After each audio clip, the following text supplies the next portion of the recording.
Today we are going to explore one of the fascinating and perplexing debates that took place during the era of the second Beis Hamikdash between a group known as the Boethusians or the Tzedukim, the Sadducees or the Boethusians, and the Chazal, the sages, the rabbis, also often known as the Prushim, as the Pharisees, as we will see.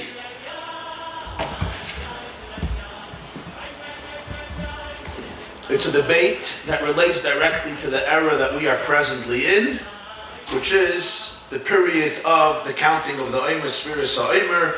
Let's look at the origin of this debate. Open up your source sheets, source number 1, a pasuk in Parshas Meir, Perek Chav Gimel, pasuk Yud. Shem tells Moshe to speak to the Jewish people and tell them, Ki savoyu ala oretz asher ani noisen lechem uktzartem es ktsira. You'll come to the land, to Eretz Yisrael. You will reap its harvest by avesim es omer reishis ktsirchem ala koyen vehenif es omer lefnei Hashem l'rtzonchem mimacharas haShabbos yinifenu hakoyen. The beginning of the new produce, the beginning of the new crop that grows, bring an omer, which is a certain measurement, as we will see, of flour, barley flour. We have a tradition. Bring it to the kohen in the Beis Hamikdash, and he will lift it up in the presence of God. When? Mimacharas haShabbos, the morrow, the day after Shabbos. And then the pasuk says, a famous pasuk, everybody knows this, Usfartem lechem mimacharas haShabbos miyoyim aviyachem esomer atnufa sheva Shabbos espimis tiyana. And from that day, the day that you bring this offering, this omer, this amount of flour from the new produce, you should start counting from the day after Shabbos, the day that you bring this omer, 7 complete weeks. Ad b'macharas haShabbos hashvi is tispur chamishim yoyim. Until after the 7th week, you should count 50 days. V'krafte mincha chadash al Hashem. And then you bring another offering, an offering of a mincha, which is the holiday of Shavuos on the 50th day after you counted the 7 complete weeks. Now, what is of course perplexing in these psukim is, there's no date. It says, Mimacharas haShabbos, the day after Shabbos. But there are 52 Shabbosim in a year. So what is the day? Does it mean every single Sunday you have to bring an omer and then count? What is the meaning of this? Comes the Mishnah in Masechta Menachos Daf Samach Hey Amar Aleph. The Mishnah in this Masechta, the 6th Perek of Menachos, which is dedicated to the carbon omer, to this offering that was brought from the new produce. Zok the Mishnah, Keitzad Heinoisen. How did they bring this offering? What was the procedure? Shluchei Bezdin Yotzim Erev Yom Tov. Messengers of Bezdin, of the Jewish Supreme Court, would go out Erev Yom Tov, Erev Pesach.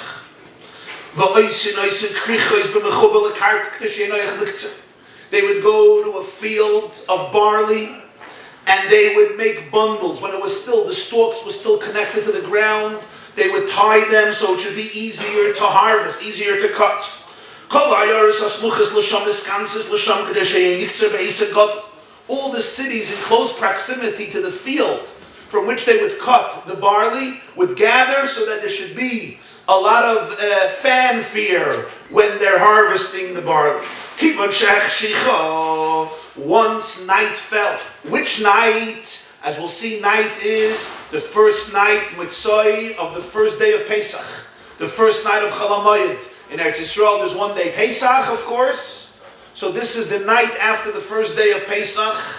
It's nighttime. Omer lahen, the one who's cutting, turns to them, to the leaders of Bezdin, and he says, Bo HaShemesh, has the sun set? Omer hein, he says, yeah. Bo HaShemesh, has the sun set? Omer hein. Hein, Omer, Magel zu, should I use this sickle? Omer hein, yeah. Magel zu. Should I use this sickle? I'm a hain, yeah. Kupazu. Should I use this basket to put in the grain? I'm a hain, yeah. Kupazu, this basket. I'm a hain, yeah. But Shabbos? What if it's Shabbos? Meaning the first day of Pesach was Friday. So the harvesting of the barley is when? Friday night, which is Shabbos. Of course, usually harvesting on Shabbos, cutting, detaching something that's connected to the ground on Shabbos is one of the 39 labors forbidden on Shabbos. But this is Shabbos, and they would still harvest it. They would still cut it. Omer, he says, Shabbos zu, this Shabbos, I'm a hain, yeah. Shabbos zu, I'm a hain, yeah. Ekzer should I cut? They might be like tzar cut. Ekzer should I cut? They might be like tzar cut. Shalosh pa'amim al kol davar v'davar. Ve'inayim like hain. Each thing, don't think he asked it twice. He asked it 3 times. We're just saying it twice. And they answered him yes 3 times on every item. Frag the Mishnah kol kach lamali. What's the point of all of this? It's dark. What is the issue? Mipnei ha-baitusim. Because there was a group of Boethusians, Shoyim, they used to say, Ein ktsiras ha'omer b'metzah yomtiv. You're not allowed to cut the barley that's going to be used for the Omer on Metzah Yomtiv if it's Shabbos. It's absolutely forbidden. It's a biblical prohibition. You're not allowed to cut. What do you mean? Yeah, it says Mimacharas HaShabbos. What's Mimacharas HaShabbos? And the Gemara will explain. But this was their philosophy. And therefore, in order to demonstrate the fallacy and the error of their position, the Chazal instituted not only to go cut it quietly, and not only to cut it with a few people, but to do it with tremendous fanfare and commotion, to have many people there, and everything is repeated again and again and again in order to uproot from the Jewish consciousness the philosophy and the position of the Boethusians. Zok the Gemara, tells the Gemara a story. Tanu Rabbanan, als beseden. Is it the speakers or is it me? No, Maybe good. I scream too loud. You're good. You're hot. Thank you. Tanu Rabbanan. The rabbis have learned. Ilain yoimaya deloy lihisano b'hoin umiktsasun deloy lemispet b'hoin. These are the days when one should not fast, and some of them not even perform a eulogy. Which days? These are quotes from a sefer known as Megillas Tainus. Megillas Tainus is a very interesting book.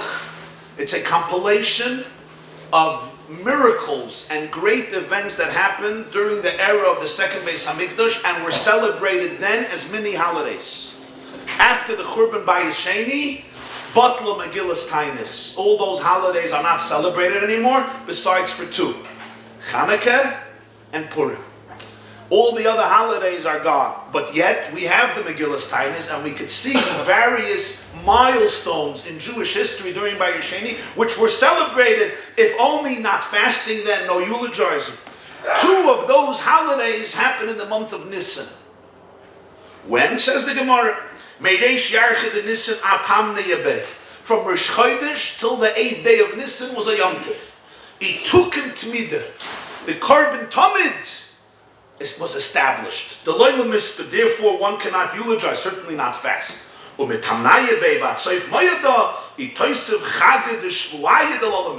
8th of Nisan till the end of Pesach was another mini holiday when you don't eulogize, because the holiday of Shavuos was established. What does it mean that these 2 things were established? What happened from the first day of Nisan until the 8th day? That the Korban Tamid was established, the Loila Mispah, so we don't eulogize and certainly we don't fast. The Sadducees used to say, Yochid Misnadev Umevi Tamid. An individual Jew can make a contribution and bring the Korban Tamid. Every morning and dusk they would bring a sheep. In the morning and in the afternoon in the Beis Hamikdash, which was the Korban Tamid, it was a communal offering every single day, 365 days a year. What was used to purchase the sheep? The fund known as Trumas Halishka, a communal fund that was comprised from all the half shekels that every adult Jewish male was obligated to give once a year as a donation for the Beis Hamikdash. By Rosh Chodesh Nisan, they would start using the new money of the communal fund. A person comes and says, I'm making my own contribution for today's Korban Tamid. You know, I like Sunday's Korban Tamid. Here is my sheep. The Tzedukim said it's no problem. My drosh, what was their source? On Pasuk in Pinchas, we say it every day. Esakeves ha'echad tasev aboike. Ve'esakeves ha'sheni tasev in harban. In the singular, you bring the sheep, one sheep in the morning and one sheep in the afternoon. It's about the individual. Maya hadru. What did the Chazal respond? The next pasuk, es karboni lachmi. Actually, a previous pasuk, es karboni lachmi leishai. Tishmeru la'akriv b'mayadai. Tishmeru is in the plural, not tishmar, but tishmeru. All of you as a community should bring it. Sheyu kulam bayim etrumas halishka. All of the sheep should be brought, should be purchased from the fund known as Trumas Halishka, which was the communal fund that came from the money of all of the Jewish people, not from an individual bank account. That's the holiday. So from the 1st of Nisan till the 8th of Nisan, they debated this. On the 8th of Nisan, it was a long debate, they were triumphant. It became a mini holiday during Bayis Sheni. The Korban Tamid, the truth about the Korban Tamid was established. An individual cannot contribute. That's holiday number 1. Then there was holiday number 2. From the 8th of Nisan till the end of Pesach, there was another debate. And this had to do with the holiday of Shavuos. The Boethusians said, Atzeres achar Shabbos. Shavuos is always on Sunday. It's always the day after Shabbos. Rabbi Yochanan ben Zakkai, who was the Jewish leader at the last stages of Bayis Sheni, which was destroyed in the year 70 after the Common Era. And Rabbi Yochanan ben Zakkai was the leader, the president of the Sanhedrin at the time. Rabbi Yochanan ben Zakkai gets into a dialogue with them. He says, Shaitim, fools, what's your source that Shavuos is always on a Sunday? Nobody could respond. There was an old man who was taunting Rabbi Yochanan ben Zakkai, and he tells Rabbi Yochanan ben Zakkai, let me explain it to you. Moshe Rabbeinu oyev Yisrael. Moshe Rabbeinu was a lover of the Jewish people. He knew Atzeres Yom Echad. At Shavuos is only one day. Pesach is 7 days. Sukkot is 8 days. Shavuos is 1 day. What time does it have to give people 1 day off? Just to get into the mood of relaxation, you need a couple of days. What's with the Cholamaya trips? What's with the serenity? It's not going to happen. Amad v'tikna achar Shabbos. So Moshe made sure that Shavuos is on Sunday. What we call a weekend in America. He wanted to give them a weekend. Just to give them 1 day, a Tuesday, a Wednesday, Grace Gedula. How can you go away to the country? How can you go away to a hotel? How can you go away to the ocean? 1 day, you're coming in, you're coming back. Epis, a weekend. I hear you. This is what the Boethusians and Moshe made the keys for the Jewish people. Well, you can eat milk, you can eat cheesecake 1 day. It's not going to do anything for you. If you have 2 days of cheesecake, now you have a Yom Tif, Shabbos and Sunday. Fine, you leave Friday early. The Mahadran leave Thursday early. If it's good, and then you come back Monday. You can make it Tuesday. It's not the best. But this was the point of the Boethusians. Karal of Mikrazeh. Rabbi Yochanan ben Zakkai responds to this man with this pasuk. Says in the Devarim, Achad asayoy mechorev derech har seir. Moshe speaks to the Jewish people and he says, from Mount Sinai to Kadesh Barnea, right near Eretz Yisrael, through Mount Seir takes 11 days. In other words, you could have been in Eretz Yisrael in 11 days. Instead, as a result of what happened with the spies, you ended up in the desert for 40 years. Says Rabbi Yochanan ben Zakkai, listen to these words. If Moshe Rabbeinu was such a lover of the Jewish people, why did he keep them stranded in the desert for 40 years? This is Ahavas Yisrael. He cares about a 2-day holiday, so you can have a long, extended, exciting weekend, and then he keeps them in the midbar for 40 years. Amaloi, this Boethusi, this old man says, Rebbe, with these words you get rid of me. Amaloi, he says, Shoite, fool, for the second time. Our wholesome Torah should not be like the idle chatter of you people. V'kosav echad omer, one pasuk says, Tisperu chamishim yoyim, should count 50 days. V'kosav echad omer, another pasuk says, Sheva Shabbos Tmemis Dianan, should count 7 weeks. In Parshas Omer, which we just read earlier, HaKeitzad, why these two different psukim, 50 days, 7 weeks? Kan b'yom tov shechali is b'Shabbos, kan b'yom tov shechali is b'emtza Shabbos. It depends. If Pesach falls out on Shabbos, so you start counting the Omer on Sunday, so you have 7 complete weeks. From Sunday to Shabbos is a week. But what happens if the first day of Pesach falls out in the middle of the week? So you start counting the Omer the next day, it may be a Wednesday, maybe a Monday, maybe a Tuesday, etc. So then it's Tisperu Chamishim Yom, you count 49 days till the 50th day. And then the Gemara for a blot, Samachei Amud Beis, Samach Vav Amud Aleph, brings many different proofs from various of the sages to prove that Mimacharas HaShabbos does not mean the day after Shabbos Sunday, but it means the day after the first day of Pesach. In other words, the first day of Pesach is defined as Shabbos. Mimacharas HaShabbos is the next day after Pesach. The 16th day of Nisan is the day you start counting. It's the day that the Korban Omer was brought. This was the shit of the Chazal. Of course, this has ramifications when Shavuos is. Because if you start counting the Omer always on Sunday, you count 7 weeks, so the 49th day, 7 times 7, the 49th day is going to be Shabbos, and Shavuos is always going to be on a Sunday. This was the view of the Boethusians and the Tzedukim. Mimacharas HaShabbos means you start counting on a Sunday. Therefore, you finish counting on Shabbos 7 weeks later. Shavuos is always Sunday because Moshe Rabbeinu wanted an exciting long weekend for Shavuos. Came the Chazal and said that's not the case. Sometimes that may happen, as this year. If Pesach, the first day of Pesach is on Shabbos, you start counting the Omer Mitzvah Shabbos on Sunday. That's when the Korban Omer was brought. And then your Shavuos will be on Sunday. But many years, that's not the case. If Pesach is the middle of the week, you start counting the day after Pesach, meaning the first day of Chol HaMoed, and hence Shavuos will not be on a Sunday. Shavuos will be on the 50th day from that count, whichever day of the week that may be. This is the Gemara in Mesichta Menachos. Let's see one other proof in the Gemara there. There's many, but I quoted one. Rabbi Yossi Omer, Mimacharas HaShabbos, Mimacharas Yom Tov. It means the day after Yom Tov. Maybe it means after Shabbos, Shabbos Bereshis, meaning Shabbos Saturday. Does it give which Shabbos? Does it give a time? It says Mimacharas HaShabbos in the middle of Pesach.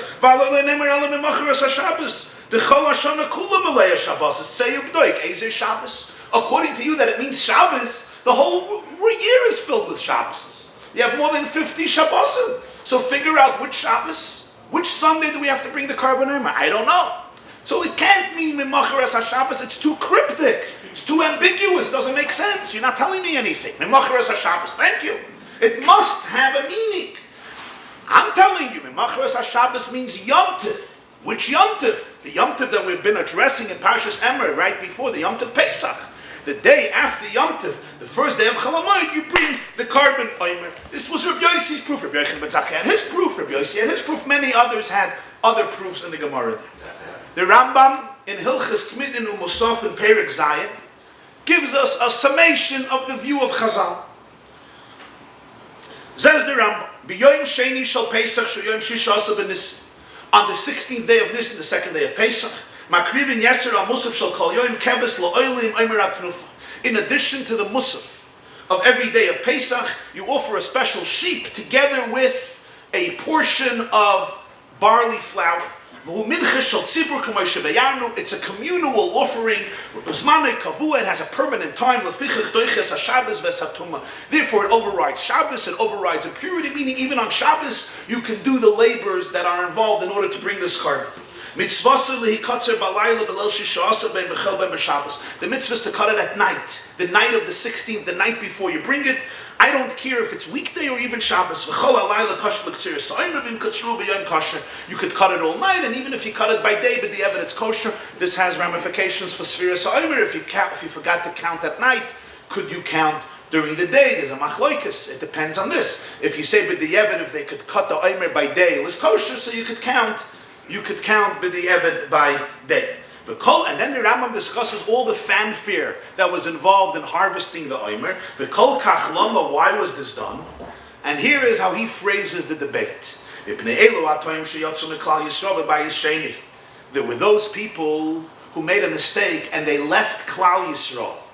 They left the community of Israel during the second Beis Hamikdash. Shehei noimrin, they say, shezeh shenemar b'Torah mimacharas haShabbos hu Shabbos bereishis. Mimacharas haShabbos, according to them, means Sunday. Umepi hashmuel lamdu chachamim she'ein el Shabbos Yom Tov. But the sages had an oral tradition from Moshe Rabbeinu that it doesn't mean Shabbos, it means the Shabbos which is Yom Tov, the day of rest which is Yom Tov, the first day of Pesach. V'chein ro tamid hanaviyim ba'sanhedrin b'chol dor v'dor. And this is what the Nevi'im, the prophets, and the Jewish judges saw in every single generation from the beginning. They used to wave the Omer on the 16th day of Nisan, weekday Shabbos, not necessarily on Sunday. Sometimes on Sunday, often not. So this is something that happened every year. Everyone saw it. It was consistent. There was no question about it. Even though in the Torah it doesn't say clearly, Mimacharas Yom Tov, it says Mimacharas HaShabbos. And then the Rambam gives his own proof, a very interesting proof that's not brought in Gemara Menachos, but I think there's already a source for it in the Bahag, the Baal Halachas Gdolos. The Torah says, till this day of Tazayah Nisan, when you bring the carbon, you're not allowed to eat the grain of the new produce, bread, roasted kernels, plump kernels. Don't eat till this day what we call Chadash. And let's understand what used to happen. They used to go to there's a season, it's a new season. Spring has arrived. After a bitter and brutal winter, spring at last has arrived. There was music in the air, as Hashirim describes. The birds are chirping. Everything comes back to life. And of course, there's a new harvest that's growing in the fields because of the spring. But wait, before you harvest your new grain and you start baking your breads and your cakes and your wafers and your cookies, etc., there had to be brought a carbon from the new grain, from barley. So they used to go out the first night after Pesach, and they used to cut barley grain. Then they would bring it to the Beis Hamikdash, and the next day in the morning of Chol HaMoed, they would grind the barley into flour, into fine flour, and they would bring the measurement of an Omer. That's why it's called Sefirah HaOmer, carbon Omer. What is an Omer? An Omer is a certain dry measure, a tenth of an ephah, the pasuk says. How much is a tenth of an ephah? It's flour in the volume of 43.2 eggs.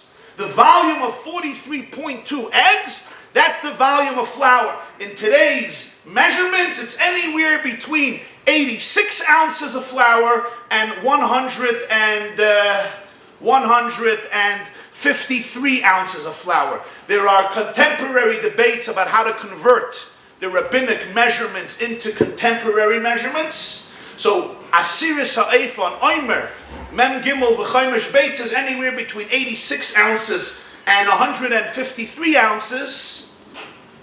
Depends the shiurim of Reb Chaim Na, the shiurim of the Chazon Ish. And thus, this is how much flour they offered. The kohen would lift it up in the Beis Hamikdash. There was a kaimetz, as in every mincha, part of the flour was burnt on the altar, the rest was eaten by the kohanim, and the moment that happened, everyone now can go home, harvest their grain, eat their new crop, eat their new produce, and enjoy it. The chadash, what's called the new. And that's the day that you start counting. I'm elaborating on this because people always say Sefirah HaOmer. When you ask somebody, what's the Omer? Can you tell me what this Omer is? It's often that people don't know, so I think it's important always to know the basics before we get to step 2. So here is now the Rambam's proof. Till you bring this carbon, you're not allowed to eat the new produce. Did you shut off the heat? Did you figure out how to shut it off?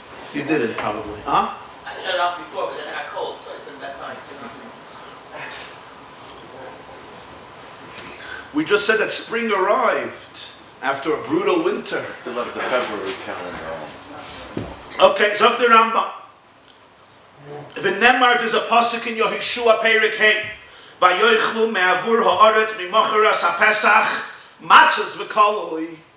The Jews come into Eretz Yisrael under the leadership of Yehoshua ben Nun of Joshua, 30 days after Moshe Rabbeinu's passing, and the first Pesach they celebrate in Eretz Yisrael, the Mon stops and they eat the Morrow after Pesach, matzahs and roasted kernels from the grain of Eretz Yisrael.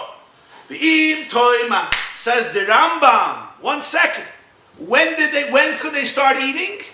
A day after Pesach. Clear Pasuk in Yeshua. Why Mimacharas HaPesach? Why not the first day of Pesach?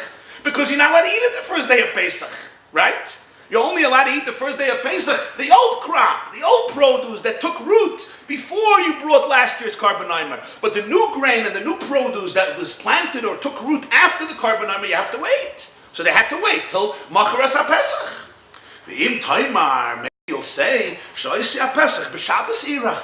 Maybe that Pesach happened on Shabbos. So therefore, it was b'Macharas HaShabbos. It was on Sunday. K'moishe dimu hatipshin.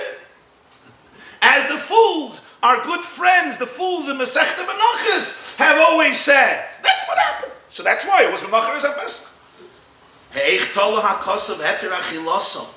L'chodosh b'davar she'enei ha'ikir. V'lo yasibeh ela nikre nikre.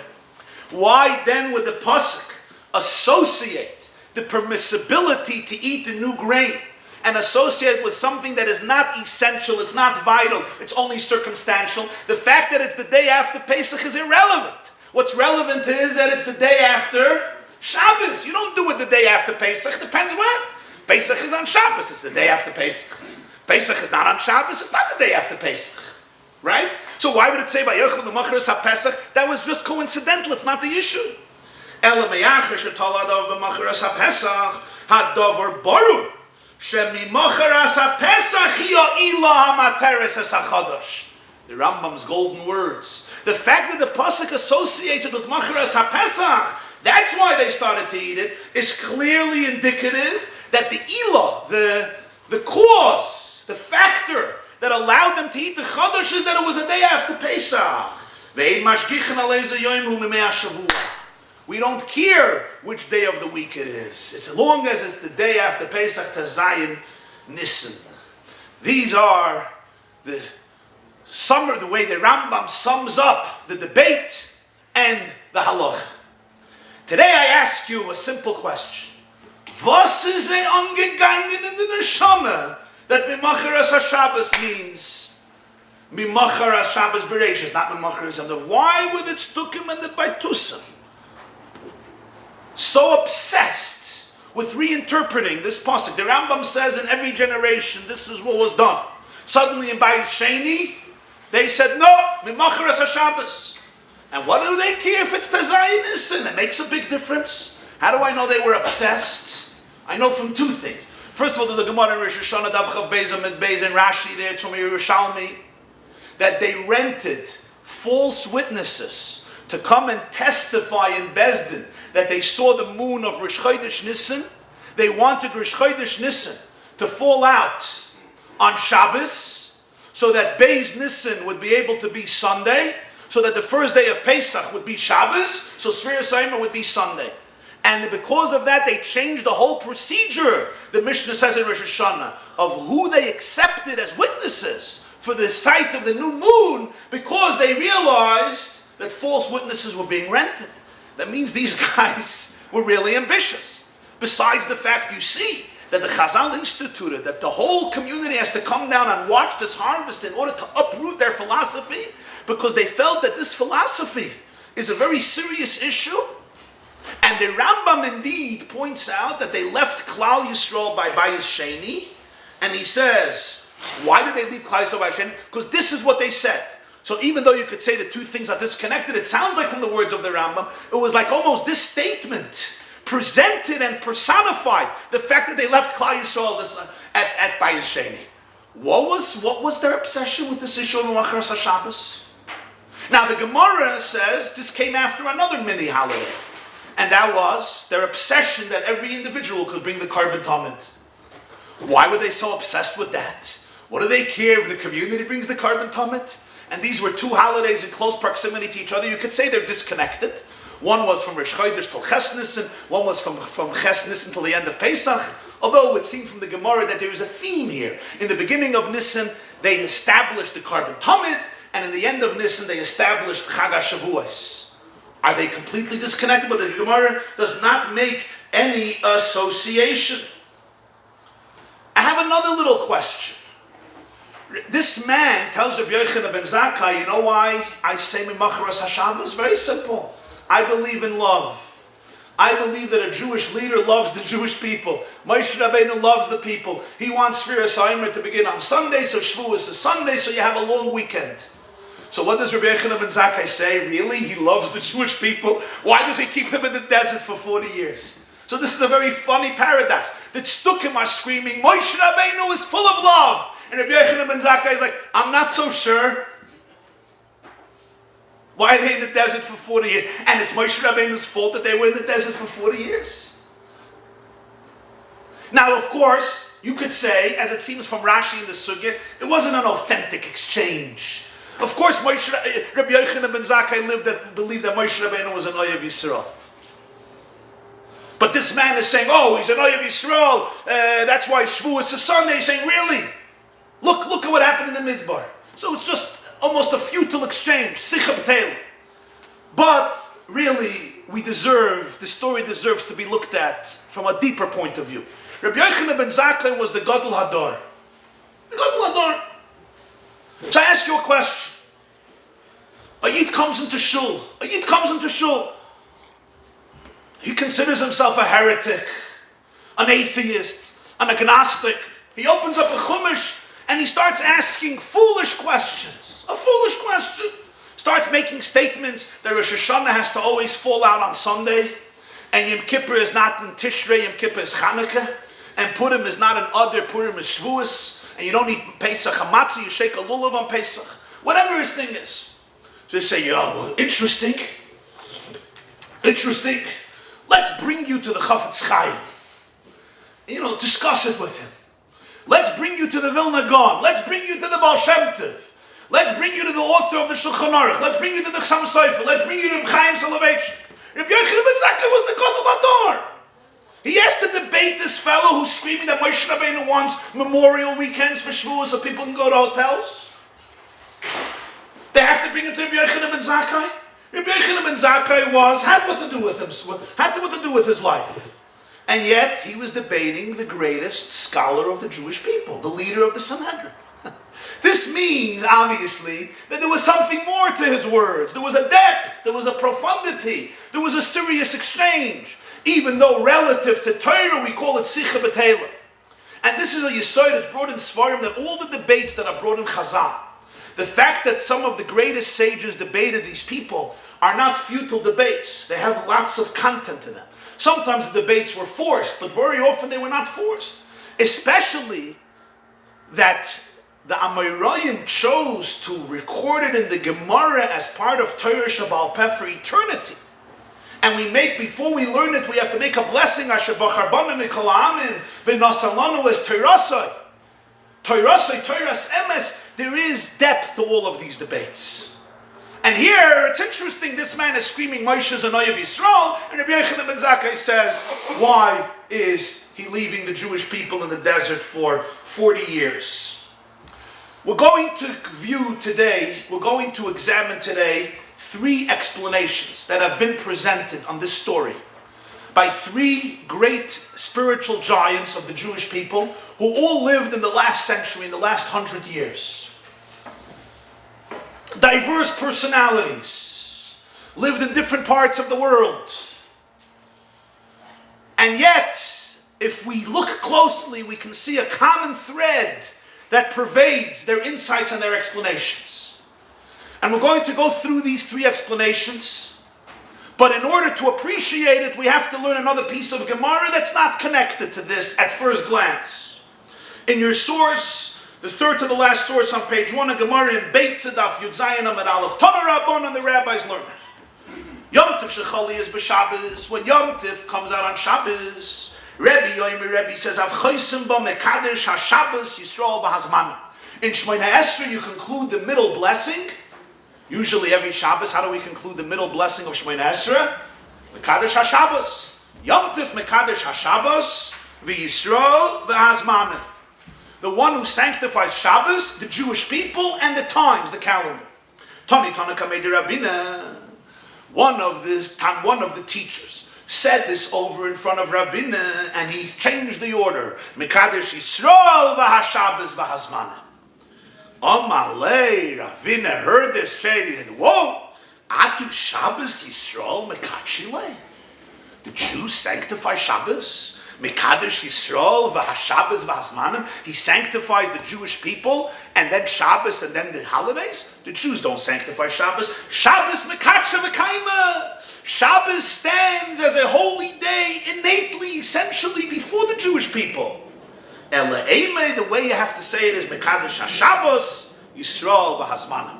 Hashem sanctifies Shabbos, and the Jewish people, and the holidays. The Jewish people sanctify the Yom Tovim, because we are the ones who create the Jewish calendar. There's no Pesach on Tesvav Nisan, there's no Yom Kippur on Yud Tishrei. If there's no Rosh Chodesh Nisan, who decides when is Rosh Chodesh Nisan?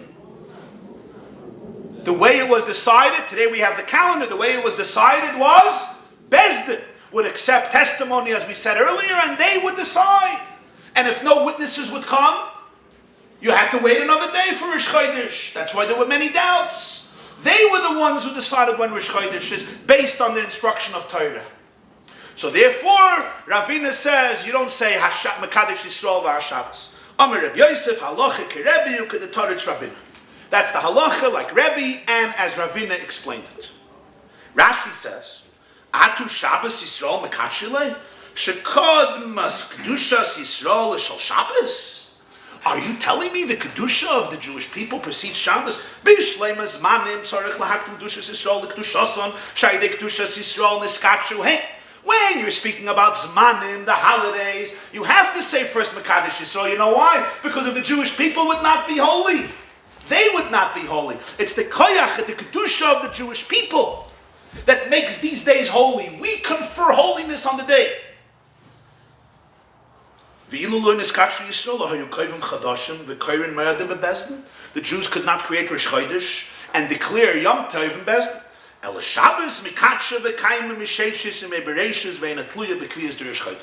Shabbos is a holy day from the 6 days of creation. Hashem made Shabbos the 7th day. It's irrelevant when Rosh Chodesh is. Every single week from the beginning of creation, on the 7th day you have Shabbos. The Gemara says in Brachas, Daf Mem Tesam and Aleph, Mekadesh Yisrael v'Hazmanim. Why do we say on Yom Tov Mekadesh Yisrael v'Hazmanim? Yisrael de Katshinu l'Zmanim. On Shabbos we say Baruch Atah Hashem Mekadesh HaShabbos. Why don't we say on Yom Tov Baruch Atah Hashem Mekadesh Hazmanim? Why suddenly Mekadesh Yisrael v'Hazmanim? How does that come into Yom Tov? The answer is because Shabbos is not based on Jewish holiness. It's a divine gift. Yom Tov Mekadesh Yisrael, and therefore v'Hazmanim Yisrael are Mekadesh Zmanim. Because Hashem was Mekadesh Yisrael, we're Mekadesh Zmanim. This is the Gemara in Beitza, and this is the Gemara in Brachas. Now, a little historical event. How did these groups of Tzedukim and Boethusians develop in Bayis Sheni? So there's a Medrash, Avos de Reb Nosson. Avos de Reb Nosson is a Tanoic commentary on Pirkei Avos. And on the first Mishnah of Pirkei Avos, which is also learned between Pesach and Shavuos, Antignos teaches to his students, don't be like a servant that serves his master just for the reward. Be like a servant who serves his master even without the reward. He serves him out of love, out of affection. Says the Avos de Reb Nosson.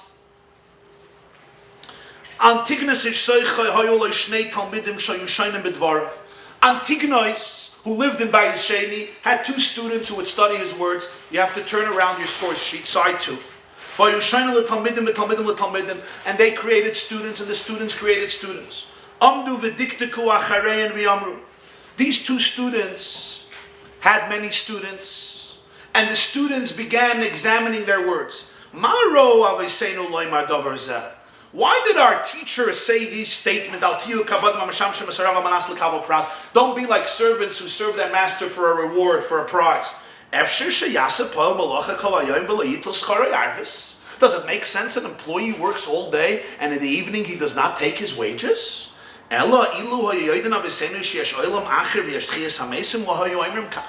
fact that Antignos taught Don't be like a servant who does it for the reward means he didn't believe there was a reward. If he would have known there's another world, there's resurrection of the dead, he would never say this. He didn't believe there's a reward, and therefore he said, you know what? Let's make a new Judaism. Don't serve God for reward. They separated from Torah, and they developed into two groups. Tzedukim u'Boethusians. Tzedukim al Shem Tzaddik, Boethusians al Shem Baitos. Antigonus had two students. One was Tzaddik, one was Baitos. And both of them left their Rebbe, left Judaism, and they created new groups among Klal Yisrael during the era of Mayasheni. They lived a very aristocratic life. They were very filled with themselves. They were arrogant. The Sadducees would say, there's a tradition by the Prushim. The Prushim was the name they gave to the Chazal, to those who maintained the tradition of Torah. They were called the Prushim, the Pharisees, the ones who were separate, who were distinct. Their tradition is Shem Mitzarin Atzman B'Olam Hazeh. They aggravate themselves in this world, and Olam Haba they got nothing. Basically, as we say, Kireach Mekan Mekan. You're bald from both sides. You got nothing. Olam Hazeh, at least, we also don't believe in Olam Haba, but at least you live it up in this world. They don't live it up in this world, and Olam Haba they also have nothing, so they're teaching, don't do it for schar, and this was the genesis of the breakaway of the Tzedukim and the Boethusians, which develops into many debates that are recorded in Chazal. Two of them we learned about today. Mimacharas HaShabbos means after Shabbos, not after Pesach. And the carbon tamid can be contributed by an individual.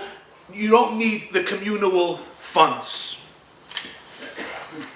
The first insight comes from an introduction to a sefer known as Klei Chemda.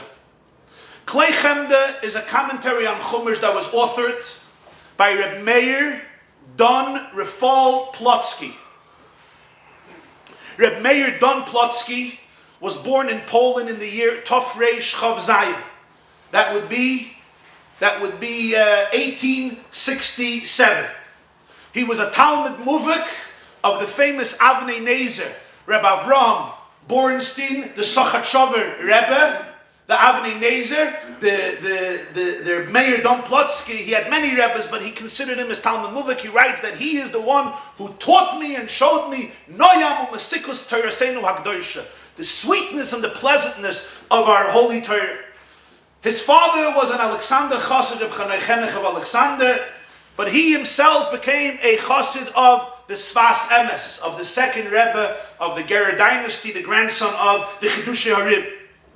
Reb Meir Don Plotzky became the rabbi of a city, Ostrov, in eastern Poland, and then at some point left the rabbinate, created a yeshiva in Warsaw, known as the Mesivta, and became a very active Jewish leader, especially involved in Agudas Yisrael in Poland. There's a new video that was recently came out, you probably saw, from the first Knessia Gdoila, the first Agudas Yisrael convention in Vienna in 1923. The first one was supposed to be in 1914, but the First World War broke out, so it was delayed till 1923, and a video of the Chofetz Chaim is there. So one of the delegates, one of the speakers, one of the great men at that Knessia Gdoila was Reb Meir Don Plotzky. He wrote a sefer called Chemdas Yisrael, a commentary on the Rambam Sefer HaMitzvos. He wrote a sefer called Shalu Shloim Yerushalayim. There was a fellow by the name of Shlomo Friedlander who came out and said that he discovered Yerushalmi Seder Kotchim. Yerushalmi doesn't have Kotchim, and he said he found an old manuscript and he published it. And many rabbis fell for it. Reb Meir Don Plotzky was one of the great fighters against it. It was then proven that it was false. This guy, Friedlander, falsified a whole Yerushalmi on Seder Kotchim, and he wrote a sefer, Reb Meir Don Plotzky, called Shalom Shloim Yerushalayim, to demonstrate the falsehood of this book. Reb Meir Don Plotzky passed away, Tov Reish Pei Ches, I believe, 1928. He passed away, Tov Reish Pei Ches, 1928 in Warsaw, where he was interred near his father. And he was one of the great Goyni Hador. He has a sefer, Klei Chemda on Chumash. And B'Shaita, when it came out, the first volume was published in 1906, Tov Reish Samach Vav. It made a great tumult. what they would call today a bestseller. I don't know if that applied then, but it made a big tumult in the Olam HaTorah, and it's still a very popular book. His style of learning, his goinus, his pilpul, his depth. The introduction to Klei Chemda has a whole piece on this story in Gemara. It's a long shtickle, it's a few pages, but I want to do one paragraph with you. Klei Chemda in the Hakdama. Let's do one shtickle of the way that Meir Plotzky sees the story. Omnam, you see, side 2 of your source sheets. Omnam lahamti ka'inyan b'yoyser nira. To explain this more, this is what I want to say. The be'emes b'biyur mikra zedim emacharas haShabbos b'zen izgala kol shoydish ha'hevdel bin Tzedukim v'aprushim. In this debate about emacharas haShabbos, the source of the entire distinction, philosophically and theologically, between the Tzedukim and the Prushim emerged.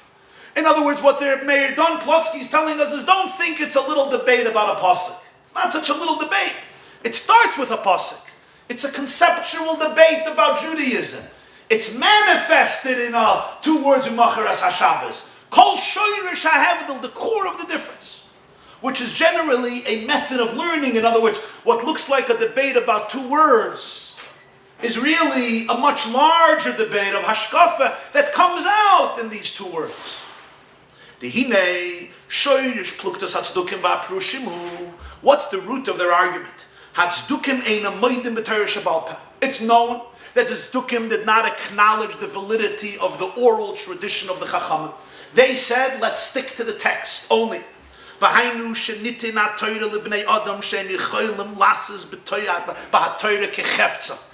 I took this off a PDF, so some of the words came out distorted. What does it mean they didn't believe in Torah Shabbal Peh? Why not?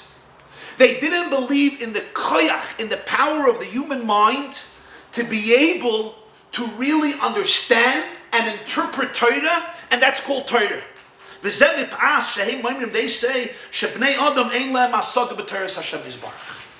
human beings can't comprehend God's Torah. Ube'emes.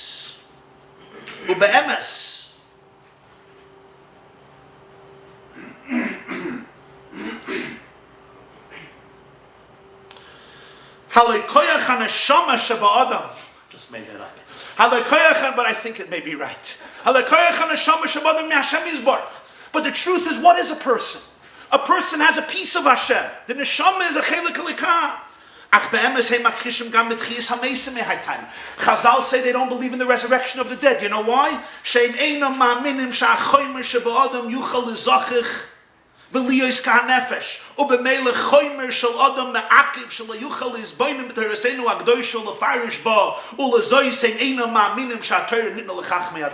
Fascinating words. They also believe there may be a soul. But everyone has a body. And the body is physical and mortal and frail and brute. And therefore, how can one expect that the human being can really grasp, the human being can touch the divine? The whole concept of Torah Shabbal Peh is corruption. It's a corrupt idea. That the Chachamim can take the formulas of Torah and deduce new laws based on the text, interpret the text, explain the text, elucidate the text. Rabbi Shmuel Omer, b'shloish esrei midos ha-Torah nidreshes ben kal v'chomer gzeir shaveh binyanov klal u'prad Avraham and Meir. The human being is completely divorced from Torah. That's why there's no tchiyas hamesim. The body rots and it's food for the worms. The idea of tchiyas hamesim is the idea of kedushas haguf, that even the physical life of the Jew, the physical life of the human being, has eternity, not only the spiritual life of the person. In other words, even life here on earth has a tremendous infinite dignity to the point that the Torah can become theirs. They have the ability to understand and comprehend Torah.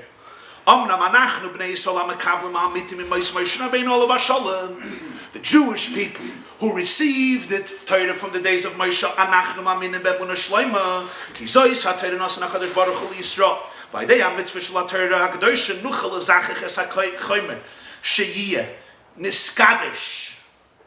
Shehiyah niskadish etzel chachmei hador koyach eliki lefarish es haTorah hakdosha v'zeh ikir nesinas Torah hakdosha liYisrael shekol chayusim b'shorshim Torahseinu hakdosha k'mo shekasav v'mokam acher barichas. The Jewish people understand that there's something deeper. Torah was given to the Jewish people and empowers them to become part of Torah, to become as holy as Torah, to be able to internalize Torah, and to be able to interpret Torah, of course, not according to their whim or moods, according to the formulas that were given by Hashem to Moshe Rabbeinu, according to the principles by Torah itself. No rabbi can get up and say, I'm in the mood of this mitzvah, I'm not in the mood of that mitzvah. Of course not. There's no freedom here to reform Judaism according to your own moods or your own understanding today. It's based on the formulas of Torah. But based on those formulas, Torah Shebaal Peh is as sacred as Torah Shebiksav. Even though it's human creativity, it's human wisdom. How can you compare a Blat Gemara, a Perik Mishnayos, a Shailas Tshuvos, a Sifrin Shulchan Aruch to a Chumash? This is dictated by God, and this is human minds. The mind, the brain is a product of the human body, of human upbringing, of human mortality. It's the same debate about Chiyas HaMesim. Can one elevate himself where his or her very body and soul together become a vehicle for the divine? They too become part of Torah. Their words become part of Torah. This they would not agree with, and the Chazal vehemently debated this point because it's about the entire perspective. Was a mensch is, what a human being is, and what a human being is capable of. Says the Klei Chemde, V'zeu ha'machloikes ha'gdoyle b'inyan mimachras ha'Shabbos. The Tzedukim Sefirah, the Yom Tov Afal Gav she'asur boi melacha she'lo l'tzorich oichel nefesh.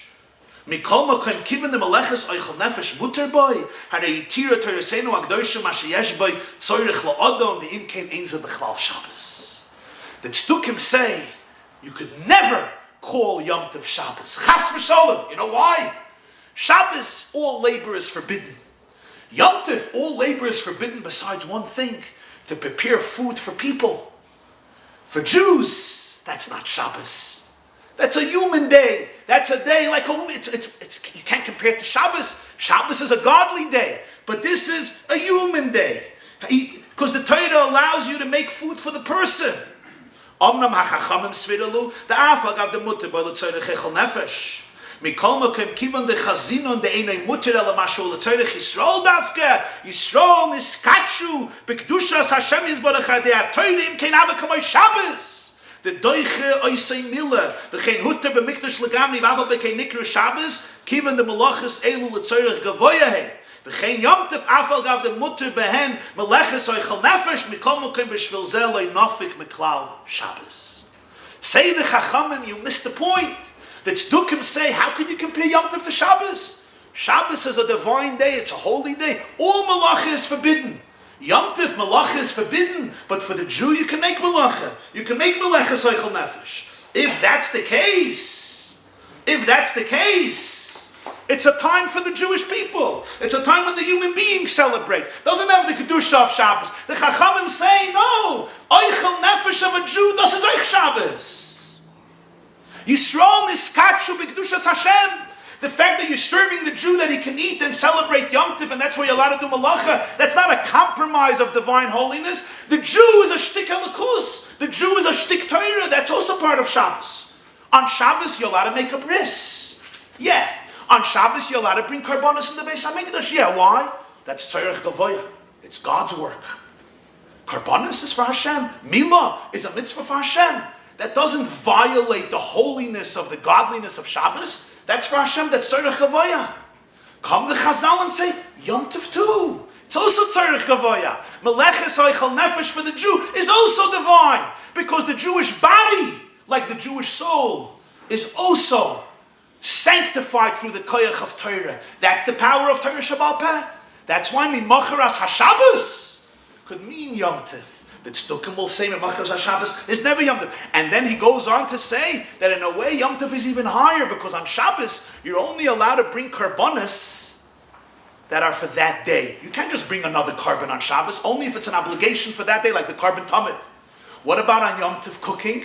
The Gemara says, Mitoich shehutra l'tzorech, hutra nami shaloi l'tzorech. You're allowed to carry food, but you're also allowed to carry your keys on Yom Tov. You're allowed to carry your siddur on Yom Tov. Right? Hutra nami shaloi l'tzorech. So he says it even wants to show that in many ways, the Kedusha of the Jewish people, in some ways, has even a superiority to any other Kedusha, because on Shabbos, you limit all human involvement, but even divine involvement, only what's needed for that day. On Yom Tov, You include even things that are not directly necessary for Oichel Nefesh on Yom Tov. And then the Klei Chemda adds one more point. And for this, take a look in the next source, a Gemara in Menachos Daf Hey Amud Beis. Rava Omer, Rava says, Minchas ha'omer shekmatzo shaloi lishma. If you take the mincha of the omer, the carbon omer, and you make kmitza shaloi lishma, the kohen takes part of the flour completely not for the intention of the carbon omer.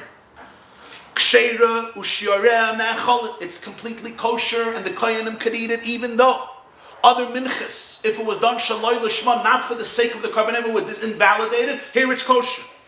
You don't need to bring another carbon omer in order to be matir. No, it's fine. This is perfect. Because the thought of shaloi lishma will not be effective.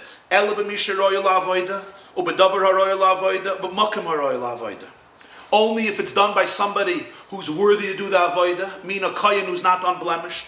B'davar haroya la'avodah, in something that's worthy for the avodah, and in a place that's worthy for the avodah.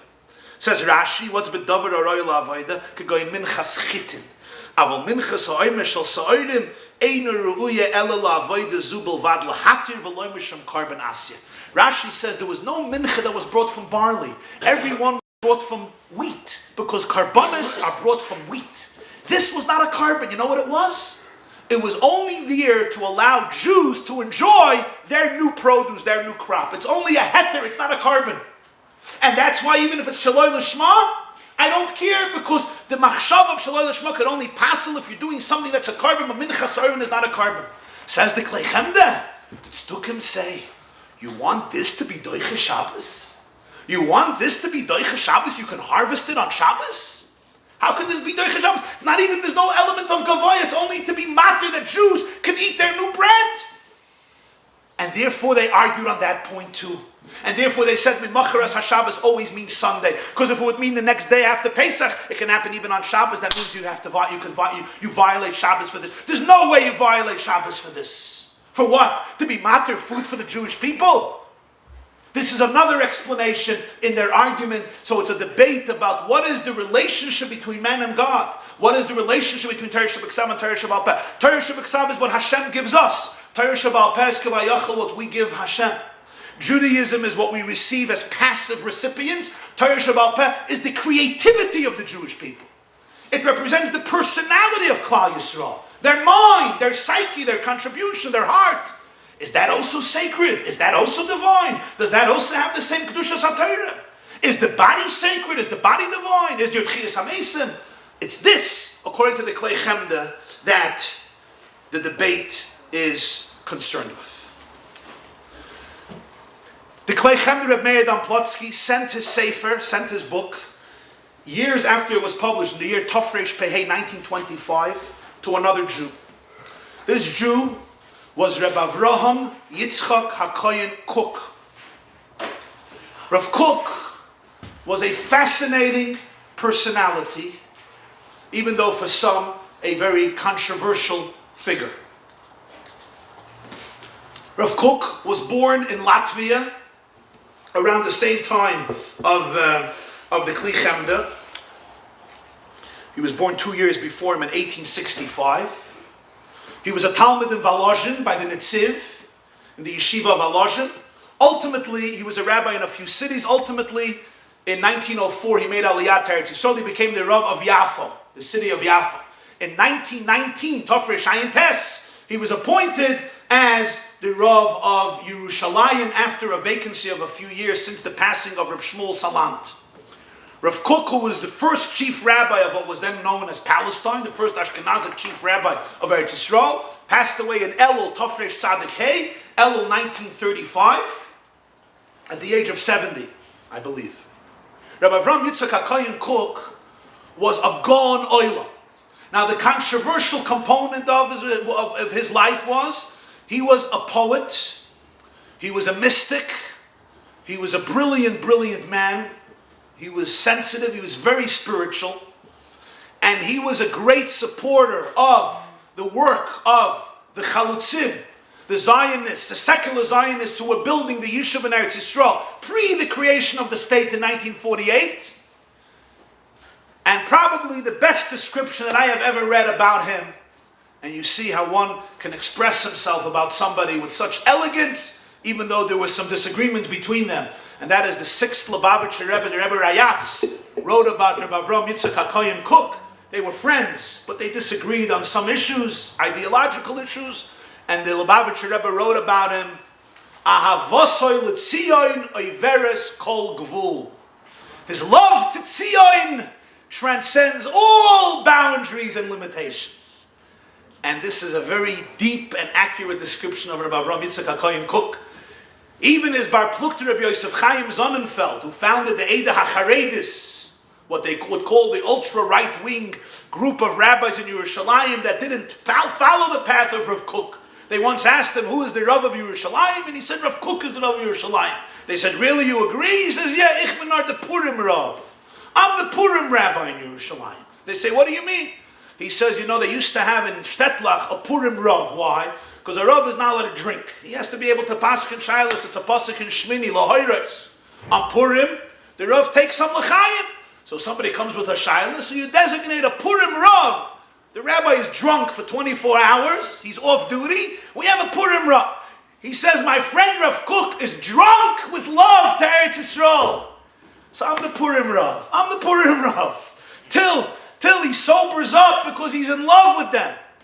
The truth is that Rav Kook's writings in Halacha and Nigla are also phenomenal. And some of the greatest Talmidei Chacham of Eretz Yisrael were his Talmidim.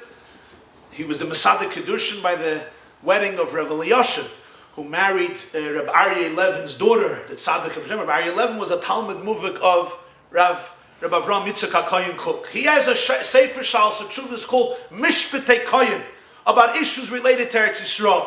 There he published in Siman Kuf Chav Daled his response to Reb Meir Don Plotzky, who sent him his Klei Chemda. So Rav Kook writes him a long acknowledgement of his book and comments on what he wrote in the Klei Chemda, including this piece about the Tzedukim. And I want to read to you, it's a long tshuva, but I want to read with you one piece that Rav Kook writes to Reb Meir Don Plotzky, and this should be in your second page of sources. You see on top it says, Mishpat Koyin, Hilchas Tara, Siman Kuf Chav Dalet.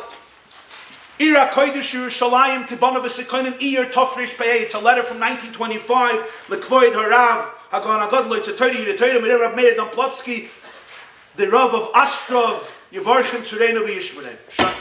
Shalom u'bracha ba'av Rabbi Heiru Alever Pnei Svarav Akdoshim Klechem Dal HaTorah. He thanks him for his books. Take a look at the next paragraph. B'Hagdama Roisi Shedibre Divrei Nigidim B'Kedushas. His Hebrew was also phenomenal. I read in his introduction that he spoke beautiful words about Torah Shabbal Peh. V'chakar b'dvar pirtzas hatzedukim inyim emacharos haShabbos l'farish davka Shabbos b'reish shaloike kabbalas Chazal amitis dekay yom tov shel Pesach. I saw what you wrote about the Tzedukim and the Prush. V'anoichi bi'arti inyan zeh b'kesher shel shtei ha'pirtzas shalahem.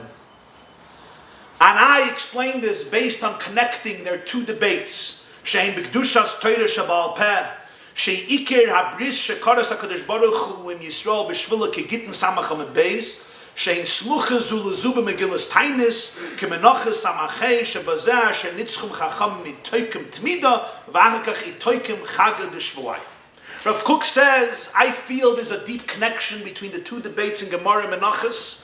They debated about the carbon tamid, you remember? And the second debate was about the Macharos HaShabbos. In one, the Chachamim established the carbon tamid, and in the other one, they established Yom Tov Shvuos. Are they disconnected? He says they're not disconnected. And let's see his analysis. We'll read here the first column. And this leads directly into the theme of last week's class, for those who were here, how you define the concept of Klal Yisrael. What does it mean, tzibur, in Jewish life? Says Rav Kook, the reason that Tzedukim wanted that an individual could bring a contribution of a carbon tamid, what's the big deal?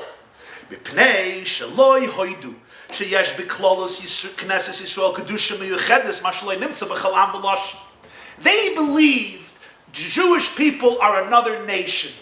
We have our own national identity. There are Americans, there are Italians, there are Australians, there are Brits, there are English, there are Russians, and there are Hebrews, there's Jews. We are a nation like any other nation. Shekol Uma Ikir Hakibutz Shalo Kedei Lehetiv LaYechidim Apratim. What's the definition of a nation? It's a technical, utilitarian, pragmatic need. When you have many individuals, you need some collective constitution so they could join forces to protect themselves from an enemy, to be able to maintain the beauty and the cleanliness and the needs of their environment. In other words, it's based on individuals coming together who basically have a national identity simply for practical reasons. So the definition of the klal is what? Individuals. Individuals coming together to create a klal. There's no essential reality called the klal. What's this klal? It's completely an abstract concept. It's not tangible. There's one person, there's two people. When you have 10 people, and you have 100 people, and you have 1,000 people, and then you have 1,000,000 people, it's a lot of people to deal with. So yes, you need laws, you need constitutions. You call it a country, a nation, a people, but that's only a name. It's semantics. What is it really? It's really many individuals trying to live together. We call it in English a social contract, so that there shouldn't be anarchy and havoc and complete hefkeris. When you have 1,000,000 people, everybody does their own thing. So Ish Yisrael Chayim B'Loi, everybody will eat each other alive. So you need a regime, you need a system, you need a government. And the truth is humanity has been experimenting with this for thousands of years. What did Winston Churchill say? Winston Churchill said that socialism is the equal distribution of misery. And capitalism is the unequal distribution of wealth. So there's always challenges. You know, capitalism is not perfect, but we all know what type of paradise, quote unquote, socialism and communism brought to the world. In the name of equality. There's no yachid, there's only a klal. And many of our own family members suffered terribly under Stalin. So what Rav Kook is saying is the real definition of a klal, of a nation, is individuals coming together. The definition of tzibur in the world, it's essentially partners. If I go in with you in a partnership in business, it's about me. I care about me, you care about you. I understand, I need you, you need me. So we work together as partners. If we open up a company and we get 10 investors to become partners, everyone is just in it for themselves. But everybody needs somebody else. I need the money, I need the help, I need the management help, whatever it is. But that's what it's about. It's about the yachid. The klal is simply a summary. It's a summation of many individuals. There's nothing here transcending the individual identity. I'm not a partner for you so that you should make money. I mean, I hope you make money, but I'm not going into partnership and dealing with the headache and the burden. So when you have a nation, it's essentially partners. We're all partners, and there's nothing wrong. That's the way the world goes. That's the way life revolves. By the Jewish people, there's two separate concepts. There's something called tzibur, and there's something called shutfim. How do I know?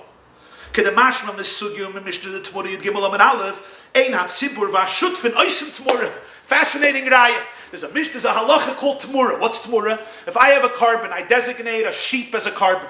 It's a carbon, let's say a carbon oil. So the Torah says in Parshas B'chukoisai, I'm not allowed to substitute it on another sheep. You know what? I take a liking to this sheep. I say, let me use that sheep. I can't even substitute it for a better sheep. It's a lav. And if you do, they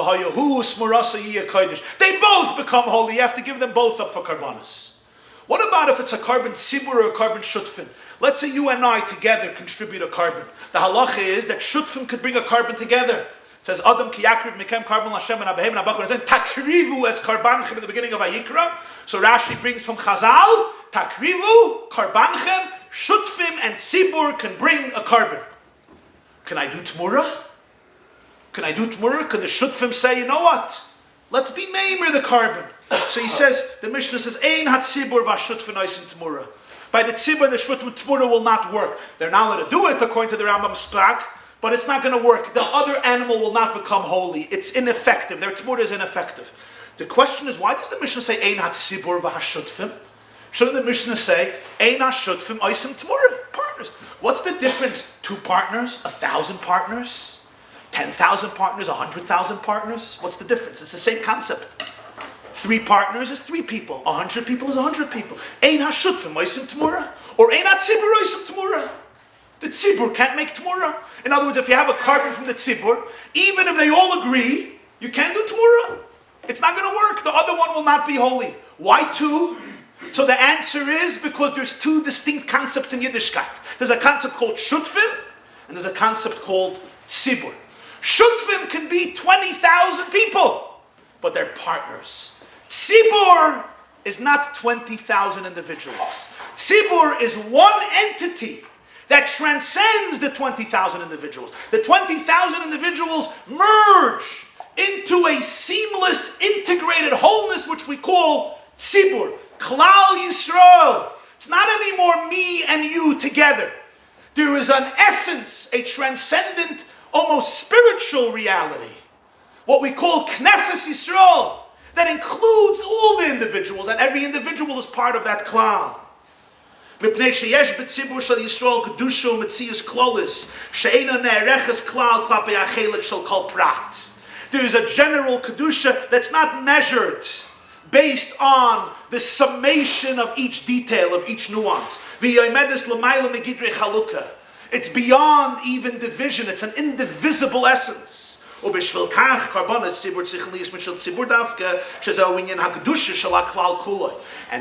karbanos tzibur have to come from the tzibur, not from the individual. What do you care if an individual brings the carbon?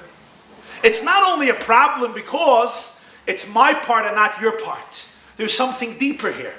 And that is, the carbon is coming from Klal Yisrael. And Klal Yisrael is not made up only of parts. True, Klal Yisrael is comprised of parts, but the parts create an entity that transcends individuals. And every individual is part of that higher entity, and that's what the carbon represents.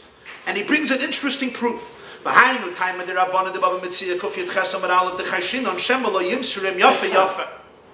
This is the reason for a very strange Gemara. It's about Mitzvah, it's in Rosh Hashanah. If you look in your sources, I brought the Gemara. I brought one of the Gemaras. If you'll take a look in your source, the first source sheet, side 2, the second to last was Rosh Hashanah Daf Zayin Amud Aleph. Says the Gemara, Yachid she'isnadav mishaloi ksherim bilvat sheyimsurim l'tzibur.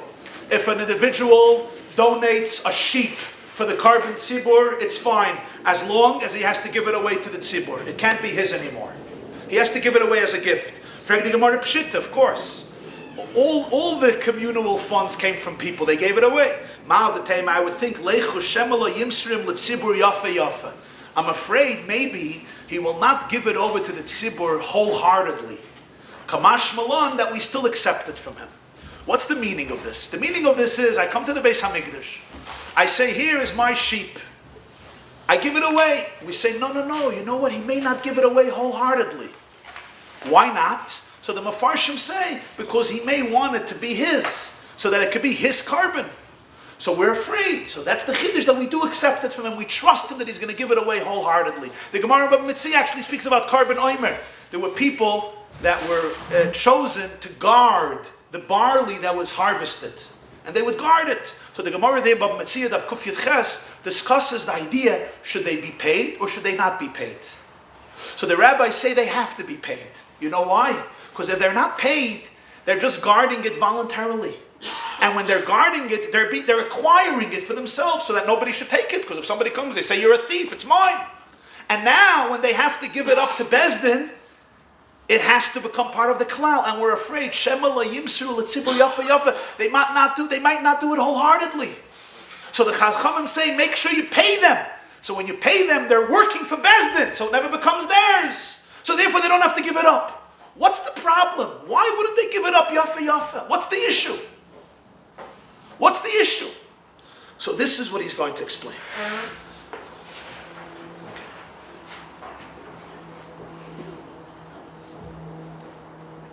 explanation is as follows.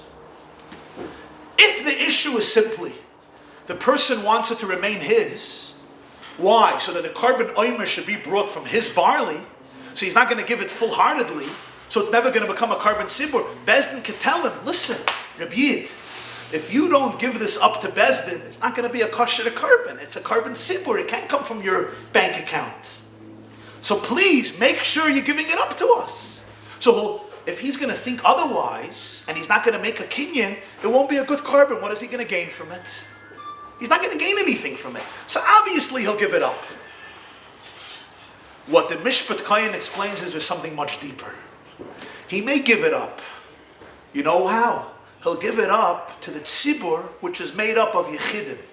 But Shema lo yimsrim letzibur yafe yafe. What's yafe yafe? Twice. What's yafe yafe? A carbon sibur is not just the collective of all the individuals that bringing a carbon. It's a transcendent, integrated reality that transcends the prat in which you are not present as an individual. You're only part of Klal Yisrael. Your individuality melts away. I'm ready to give it up to the Klal, which I am part of. I'll serve my people, I'll serve my country, I'll serve my community. But to be able to have that mental awareness to give it up to the Klal, that transcends the individual. This is a big chash. It's not so simple. People are ready to give up their egos if there's some level of self still invested.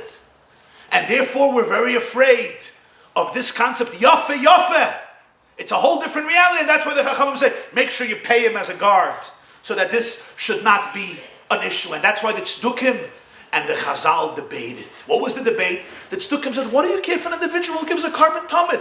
What's this tzibur anyway? Just a bunch of Jews who came together to do work together, so they're bringing a carbon. Well, so I gave it, you gave it. Today I gave it, tomorrow you'll give it.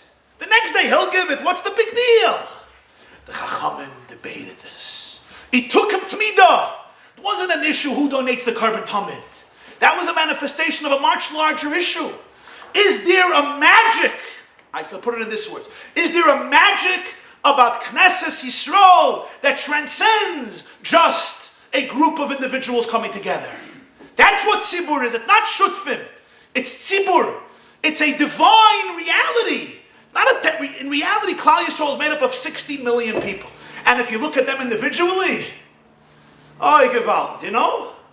It can get very problematic. You have shlomiyos, you have shlomazels, you have nudniks. My grandmother used to say the shlomiel pours the soup on the shlomazel, and the nudnik wants to know what type of soup was it. And then you have a guy who pours soup on himself, so he's the shlomiel and the shlomazel and the nudnik b'chadamachta. But the klal is beyond the yachid. The yachid, of course, has priceless gifts, but the klal creates something new. It's a new reality. There's a magic there. And therefore, he goes on to say, that's the koyach of Torah Shabbal Peh. What's Torah Shabbal Peh? Torah Shabbal Peh is not you look at one individual Jew or another individual Jew. It's the magic of Klal Yisrael immersed in Torah that produces Torah Shabbal Peh. And that's the difference between Shabbos and Yom Tif. Shabbos is the Kedusha of Hashem. Yom Tif is the Kedusha of Yisrael. Mekadesh Yisrael v'hasmanim. They say, how could you confuse Shabbos with Yom Tif? Once again, you can't call Yom Tif Mimacharas HaShabbos. And that's why they argue about that. The carbon tamid won't work. Only but tzibur. You don't need a tzibur for carbon yachid. You don't need a tzibur for carbon tamid. You can have also a yachid for carbon tamid. And the second argument was Mimacharas HaShabbos. They don't believe in Torah Shabbal Peh because Torah Shabbal Peh represents the magic we call Klal Yisrael. They also, therefore, will not believe that Yom Tif can be confused with Shabbos because Yom Tif is created through Kedushas Yisrael. But what is Yisrael? There's no Kedushas Yisrael. Yisrael is many individuals that became a nation. God made a constitution with them. Okay, God also gave Sheva Mitzvahs B'nai Noach. There's no Mekadesh Yisrael v'hazmanim to the point that Yom Tif should have the Kedusha of Shabbos, that you should call Yom Tif Mimacharas HaShabbos. It's all the same point in all of these debates. He writes to Meir Plotzky. He finishes this part of the letter and he says that I think that in the Nekuda HaPnimis, in the core issue, you and I are saying the same thing, even though I am not elaborating on many ramifications of this idea. He has another sefer called Morrow, Avraham, Yitzchak, and there he says another issue, and that is they could not believe that agriculture has the power of holiness to the point that harvesting stalks of grain can override Shabbos, because agriculture ultimately is an earthly endeavor and it remains divorced of the holiness of Shabbos, which of course he was also referring to the sacred work of toiling holy ground in the holy land. Now we come to the third perspective, because till now we only focused on Pesach. Mimacharas HaShabbos means the day after Shabbos, not the day after Yom Tov. The carbon tamid could be brought by individuals. Ktsiras HaOmer can't be on Shabbos according to them. Yom Tov can't be confused with Shabbos. But let's remember there was another major aspect of their debate, and that is that Shavuos has to be on Sunday. Why? Because Moshe loves the Jewish people and he wants an extended weekend, and Rabbi Yochanan ben Zakkai argues. So now we come to a third insight. Take a look in the next source page. This is from the Lubavitcher Rebbe, Lekutei Sichos, volume 19, Dvarim, which he said at a Fabrengen Shavuos, Tafshin Lamed Zayin, 1977. I'm going to read with you a few paragraphs. It's published in Yiddish. And let's read a few paragraphs swiftly and we'll bring it together. You see page 5 in the Lekutei Sichos, Dvarim Aleph, Sivav. Atzeres is verbunden mit Sefirah. Eden zählen mem tes yoim und the Yom HaChamishim is Atzeres. Shavuos comes after Sefirah. You count 49 days and then you have Shavuos. Is Yodua. It's explained in Lekutei Torah as the mem tes yoim was Eden zählen weisen of Darges, the mem tes yoim zu welch Eden der Griechen bekoyach ba'avodas atzmam und der Fahr dafen sie zählen die Tag. Man schenke der Yom HaChamishim, was geht nicht allein in der Sefirah von Jeden, weist auf a Darge Shar Hanun, was kommt en Gitmel Meile, noch dem Tonnen der Griechen, der Darge, so bekoyach ba'avodas atzmai, al derech Meir Razal, wenn Adam mekadesh atzmai ma'at lamata, is mekatshinoy say harbe mel Meile. Sefirah Omer represents the Jewish work. Usfartem lachem. You count 49 days. Each day you work on yourself throughout the 49 gates, what's known as Memtes Shari Bina in the Gemara. But then there is the gift of Shavuos, which is the Shar Hanun. After you do your work, there is the gift that comes from above, which you don't count. You don't count the 50th day, because you stop, you reach, you have to climb and climb and climb and reach the climax of what you're capable through your own avodah. And then as the Gemara says in Yuma, you sanctify yourself a little bit down here, and the Rebbeinu Shalom confers upon you tremendous kedusha from above. That's how life works. You put in the work that you can, and then you experience something beyond what you're capable of achieving on your own. A gift from Hashem. Und das ist der Taina from Boethusians. This was their complaint. Wie bald, als der Teuchen von Yom Tov Yom HaChamishim ist an Ingen, was kommt mal Meile, darf euch der Hachane zu Atzeres sein an Ingen, was ist magisch nicht an sei Avodas HaAdam, nur die Kedusha, was kommt mal Meile, Shabbos, was mit Katsche bekeime, was der Fall ist ein Tag von Tainuk an Amal wie Gier.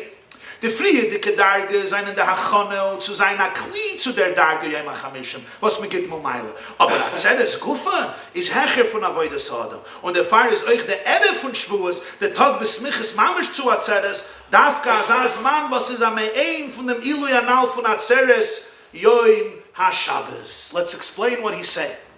This man comes to Rabbi Yochanan ben Zakkai and says, Moshe is a lover of the Jewish people. He wants Jews to have misangin shnei yomim, to have tainuk for 2 days. At first glance, what is he saying? He wants us to eat kishka and cheesecake, not 1 day, but 2 days. Shabbos and Sunday. Don't give me a Yom Tov in the middle of the week. Let me sit outside on my porch, on the beach chair, 2 days straight, Shabbos and Sunday. That's my pashtus. What the Lubavitcher Rebbe is suggesting is, there's a much deeper idea in this man's perspective. And that's why he's debating Rabbi Yochanan ben Zakkai. He's saying something profound. He's saying, what is Shavuos about? What is Man Matan Teresenu about? It's about a gift from Hashem, beyond your avodah. It's something that you cannot create, you cannot initiate, you cannot facilitate. You can prepare for it. You can work and climb 49 steps, 7 weeks, until you reach the climax, and then there's something that comes from heaven, and it descends to you. That's the 50th day. You don't create the 50th day. The 50th day is given to you. If that's the case, he says, Moshe Rabbeinu oyev Yisrael haya. Moshe wants the best for the Jewish people. He says the day right before Shavuos, what must that day be? That day must also be a Shabbos. Because Shabbos, in that sense, is mekatsha v'kaima. Shabbos is also a day that we don't create. Shabbos is a day that's holy whether you create it or you don't create it. Shabbos is a day of tainug. It's a day of pleasure. It's not a day of work, of toil, of labor. Kol malachdecha asuya.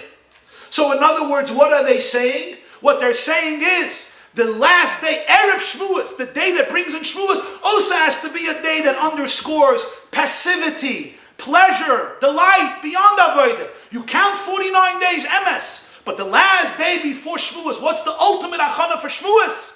Not human creativity, human initiation, a day of rest, a day of tainuk. There should be tainuk 2 days. The preparation is on Shabbos, and that's the proper preparation for Shavuos, which comes from above. What? Why are they so obsessed with this perspective?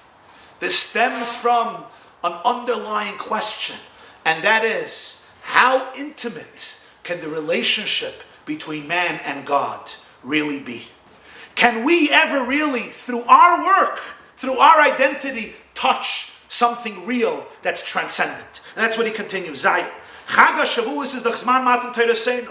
Is the inyan anal b'negei to atzeres oich da b'shittas ha-baitusim b'negei to klolos inyan ha-Torah. This is their perspective for the whole Torah. The baitusim gloiben nicht in Torah gloiben nor in Torah shebeksav, nit in Torah shebal peh.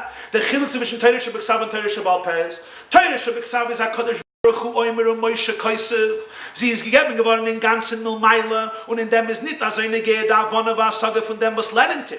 Teure Shabbal Peh ist in Jana. Wie Teure ist abgekommen bei Havana und Hassage. Wie sie werden es Galo und gegeben durch die Chachmi Yisrael Shebechol Deur V'Deur. Und in ihr darf sein La Afoshala. Der Leume darf Horeven mit sein Seichel zu Ufton und Mechader sein in Teure. Man schenken mit Teure Shabbal Peh Tornit sein Keyatir V'Chassir. The Baitusim Gläuben nor in Teure Shebeksav. Sie halten as Teure ist nur das, was kommt begolim ul Meila. Al derach ze bematen Teure. Und das ist die Teine von der Baitusim, as mit Zad Avas Yisrael. Hat Moshe Mesaken gewinn as Atzeres is Acher HaShabbos. Noch a Tag welches on Amol v'Yegia nor Tainul. Megit alts mul Meila.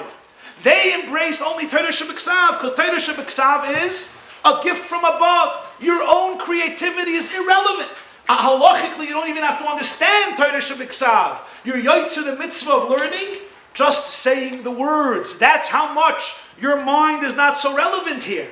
Torah Shebal Peh is all about you understand, you comprehend, you grasp, you're creative, you internalize it. It was given over to the Chachmi Yisrael. It's all about chidushim, innovation, creativity. Torah Shebeksav is always about the fixed words.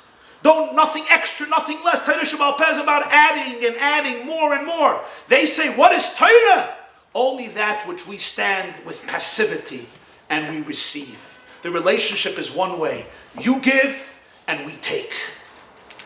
Therefore, how do you celebrate Matan Torah? What's the day right before Matan Torah? Shabbos. A day when you give, we receive. Shabbos mekatsha v'kaima. Moshe is an oyev Yisrael. He wants Jews to really be able to have an experience of Matan Torah. Therefore, they need the day before Matan Torah should be Shabbos. And the Chazal debate them. Rabbi Yochanan ben Zakkai turns to him and says, really? Moshe was an oyev Yisrael? Why then were they in the desert for 40 years? What was Rabbi Yochanan ben Zakkai saying? He was not just saying, oh, Moshe didn't care for the Jewish people, look what he did. He was explaining a point. Why did they stay in the desert for 40 years? Punishments in Torah are not vengeful. It's not Hashem says, you start up with me, I'll start up with you. You don't listen to me, I'll teach you. It's like educating your children. If you educate with vengeance, if you punish because you're in a bad mood or you're angry, you have to score points. So you have a temper issue. That's not education. Education is always about growth, rehabilitation, helping the person, the child, the student reach his or her maximum potential. The issue was that the Jewish people, demonstrated with the mistake of the spies, that if Hashem would bring them into Eretz Yisrael, it would be a gift from above. But they were not psychologically, mentally, emotionally, physically, and spiritually ready to live up to their identity as the partners of God to change the world.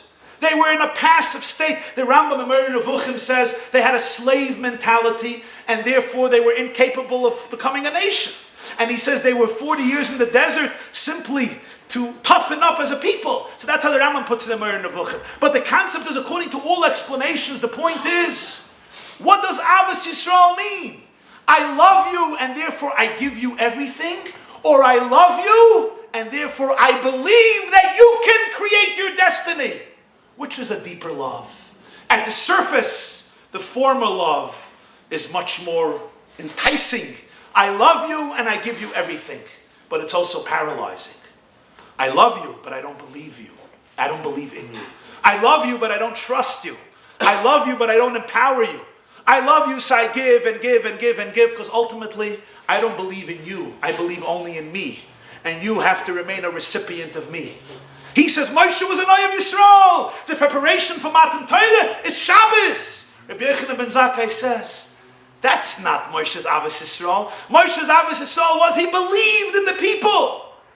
He believed in their power. He believed that godliness can be internalized within them.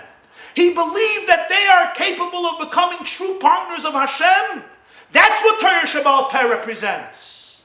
That's what Yom Tov represents. That's what the magic of Klal Yisrael represents. There's something in Kedushas Klal Yisrael that every Yachid is part of and capable of internalizing in their life. And therefore, you know what the preparation for Matan Torah is? Not Shabbos necessarily. A weekday. Avodah, creativity, input, output. Your very initiative and identity can make you the receptacle then to meet and touch the divine. This is Moshe's Avos Yisrael. It's a different type of love. I don't only believe, I don't only love you and cherish you, but actually I believe in your ultimate underlying power. I want to empower you, even if that means that I have to let you make mistakes and let you go through a process and let you be tested by the trials and tribulations of life, which is what happens in the Midbar. Over those 40 years of life, Jews go through every experience which allows us today to still be here. It's what happened those 40 years. The Sfas Emes writes, every conceivable, the Baal HaTanya says this also in Likutei Torah, every conceivable nisayon that the Jewish people will face throughout history happens in the desert. And they work it through.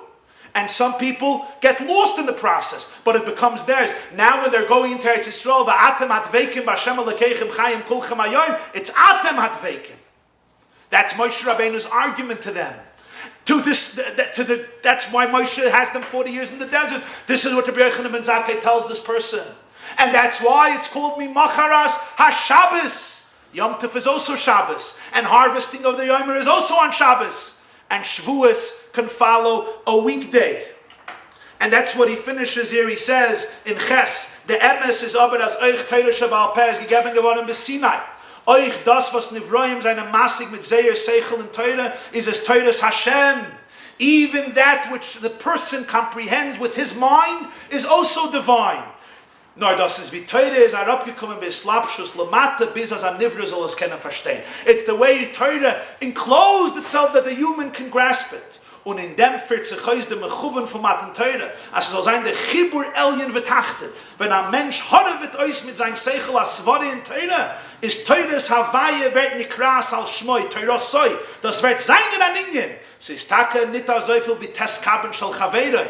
Der Pfarrer aber ist es Kav Shaloi. Und durch dem wird sein Metzias miyuchad und Chmassis Baruch miyuchad nifla. The famous Gemara about Metzia, a person wants his own Kav, his own measurement of fruits, more than 9 kabin of his chaver. And that's why you shouldn't sell it, even if it's rotting away, if somebody gives you fruit. Spiritually it means, I can get the 9 kabin of the Rebbeinu Shaloi, my friend, but Adam Reitze b'kav Shaloi. What we appreciate is your kav. It's your life. It's your mind. It's your heart. It may be kav Shaloi, but there's a special preciousness because this was the objective of Matan Torah, to link heaven and earth, to integrate God and humanity. And this is the Avos Yisrael Rabbi Yochanan ben Zakkai talks about. Sometimes we spoil loved ones. We give them everything. We think it's love. And often it is love. But what we don't give people is the ability to demonstrate to them what they are capable of on their own, not only if they hold our hands. Which now finally brings us to the last point. How did it all begin? Chazal say it happened because they stopped believing that there's reward and punishment. Antigonus said, don't serve God for reward. That means there's no reward. Let's analyze this now in light of all of the above. And this is brought out later in a footnote in this Sikha, in Likutei Sichos of the Rebbe. What is the idea of reward? What's the idea of reward and punishment? The idea of reward and punishment is, I do something because I want to get a reward. I don't do something because I'm afraid of punishment, or vice versa. Reward and punishment represents the idea that I am a passive recipient and my relationship with you is simply about reward or punishment. But there's no essential relationship. Imagine a marriage, okay? Somebody asks a husband, why do you come home at night? And the husband says, I'm afraid of the consequences if I won't come home at night. Why do you buy flowers for your wife? Simple, I don't want her to burn the cholent. Why do you do this and this for your wife? Simply, I want her to do the laundry for me. What would that demonstrate? If the entire relationship is based on, I want brownie points and I'm afraid of punishment, sometimes you need that to motivate you. Sometimes we do things because we're afraid of the consequences or because we want the brownie points. But that's not a relationship. A relationship means you care for each other. We enjoy each other's company. We're partners, or even deeper than partners. We're a tzibur, we're one. Yes, reward and punishment is part of it. But that's not the essence of the relationship.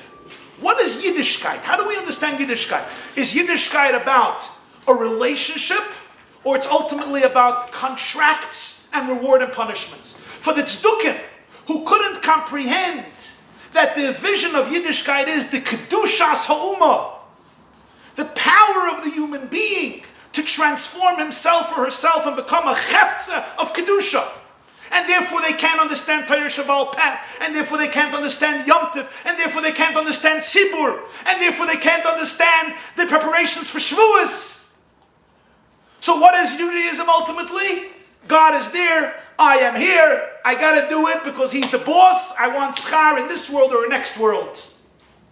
And therefore when Antigonus says, don't serve Hashem for reward, what are they hearing? What do you mean don't serve Hashem for reward? So why should I serve Him? You just want us to continue doing it, not for reward, because you don't believe there's reward. They're not capable of grasping the truth. He's saying something else. Not that there's no schar ha'einish. Of course there's schar ha'einish. By definition, if you're connecting yourself to the source of life and the source of goodness, there'll be good in your life, physically, spiritually, this world, next world. But what he's saying is, I want you to graduate from a relationship that's so detached and merge with Hashem. Become partners, become one. That's what Torah Shabbal Peh is all about. So now let's take the same Mishnah and see how it was interpreted by somebody who was on the opposite extreme of the Tzedukim and the Boethusians when it came to a relationship with Hashem and with Torah. And this is what I want to conclude with, an interpretation of the Baal Shem Tov on the same Mishnah that the Tzedukim and the Boethusians saw as a free pass to leave, and as the motivation to tell them that there's nothing in this religion for them. And this is the last source in your sources, in the second side of the first page of sources, Degel Machane Ephraim Parshas Kiseitze. The Baal Shem Tov discusses two girsas, two versions in the Mishnah. The Mishnah says, Antigonus ish soiche kibul mishimon atzadik. And what did Antigonus ish soiche say? He said, Al tiyu kavadim amashamshem esarav al manas lekabel pras, ella tiyu kavadim amashamshem esarav shaloy al manas lekabel pras. Don't serve for the prize. Serve even not for the prize. But there's another gersa in Mishnayos. Tiyu kavadim amashamshem esarav al menas shaloi lekabel pras. On the condition not to get a reward, which is strange. I can understand telling somebody, don't do it for the reward. But why would I tell somebody, do it with the condition that you don't get a reward? You have to be masochistic. What's the point? This is what the Baal Shem Tov addressed. So he says,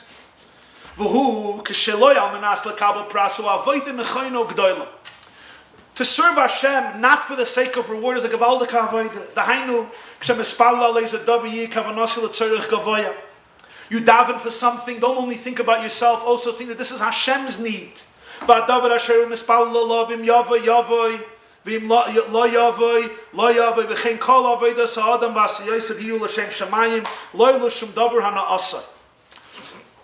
should be such a relationship, there's such a deep relationship, that a person says, my relationship to you is not only based on the fact that you give me a reward, my relationship with you is, I want to be one with you. The Rambam says in Hilchos Tshuva Perek Yud,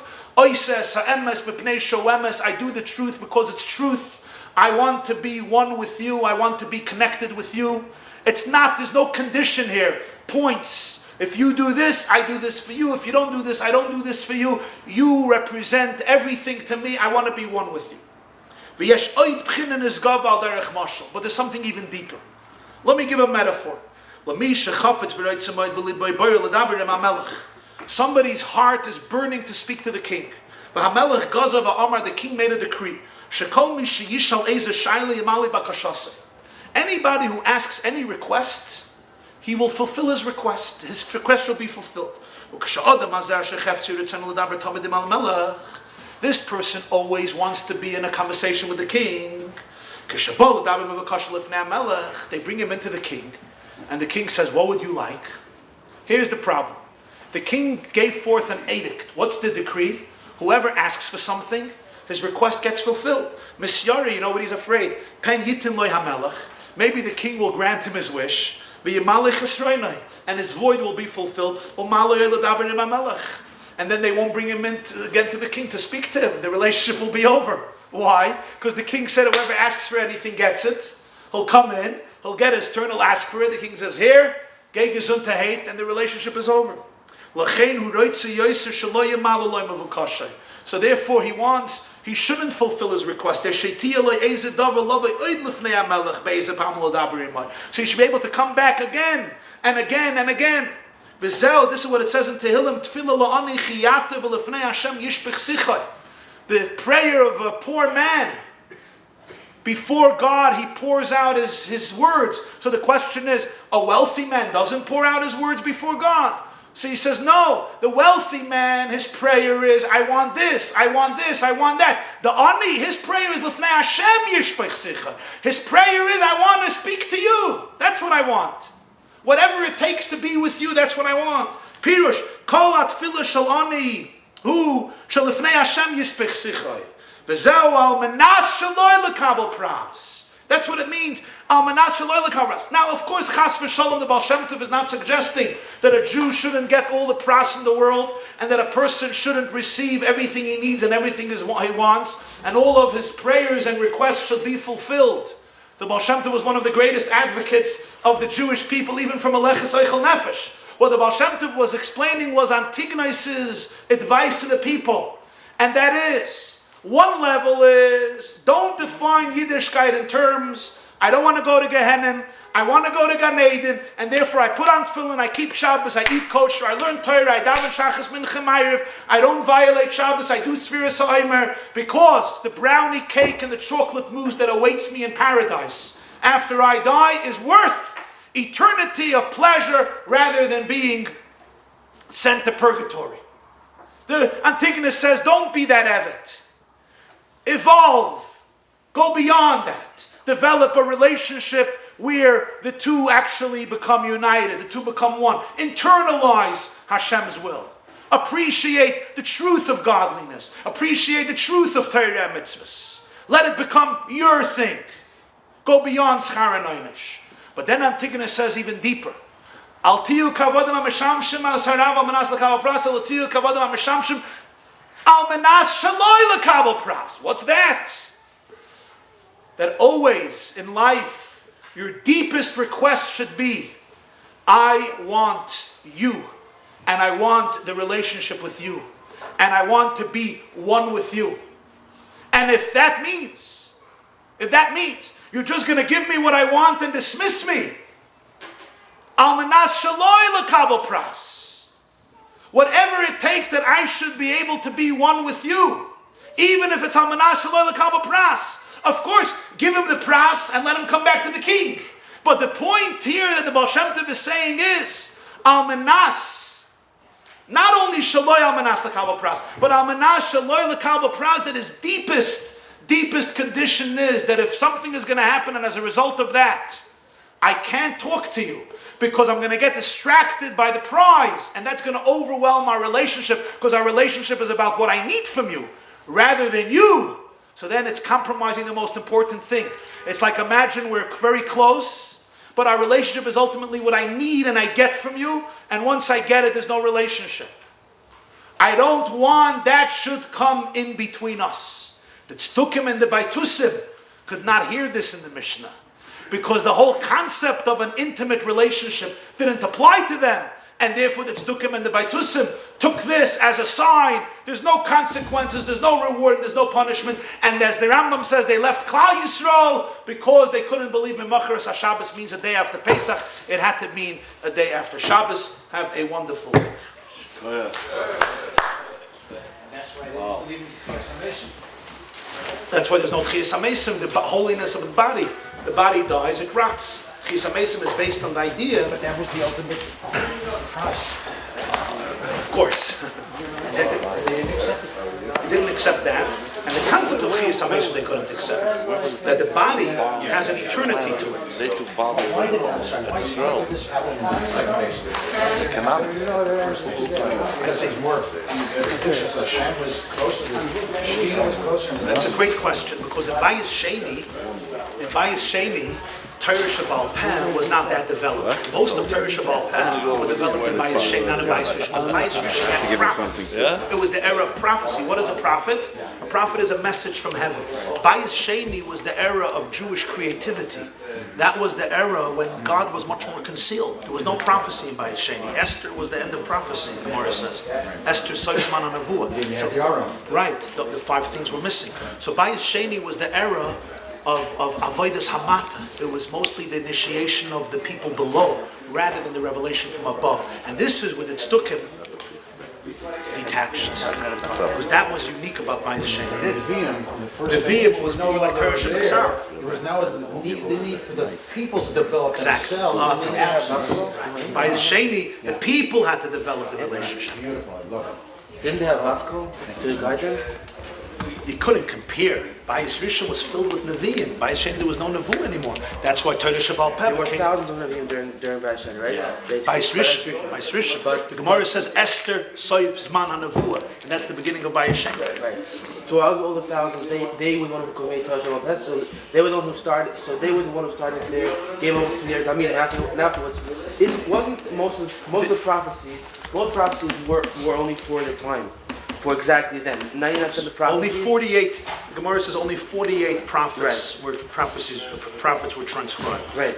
So my question is that on all this stuff, they had their Talmudim that would learn what other prophets would say, even if it wasn't one of those 48 prophets, and maybe that was Torah Shabbal Peh also. Maybe that's what they would. No, part of Torah Shabbal Peh was Halacha L'Moshe Missinai, of course, but a major part of Torah Shabbal Peh was the Chazal innovating. They had to deduce new halachas that were applicable to new generations, right? New things that came up, all of these issues. Last century. Huh? The last century. Yeah, the Shabbos switch. They had to interpret Torah.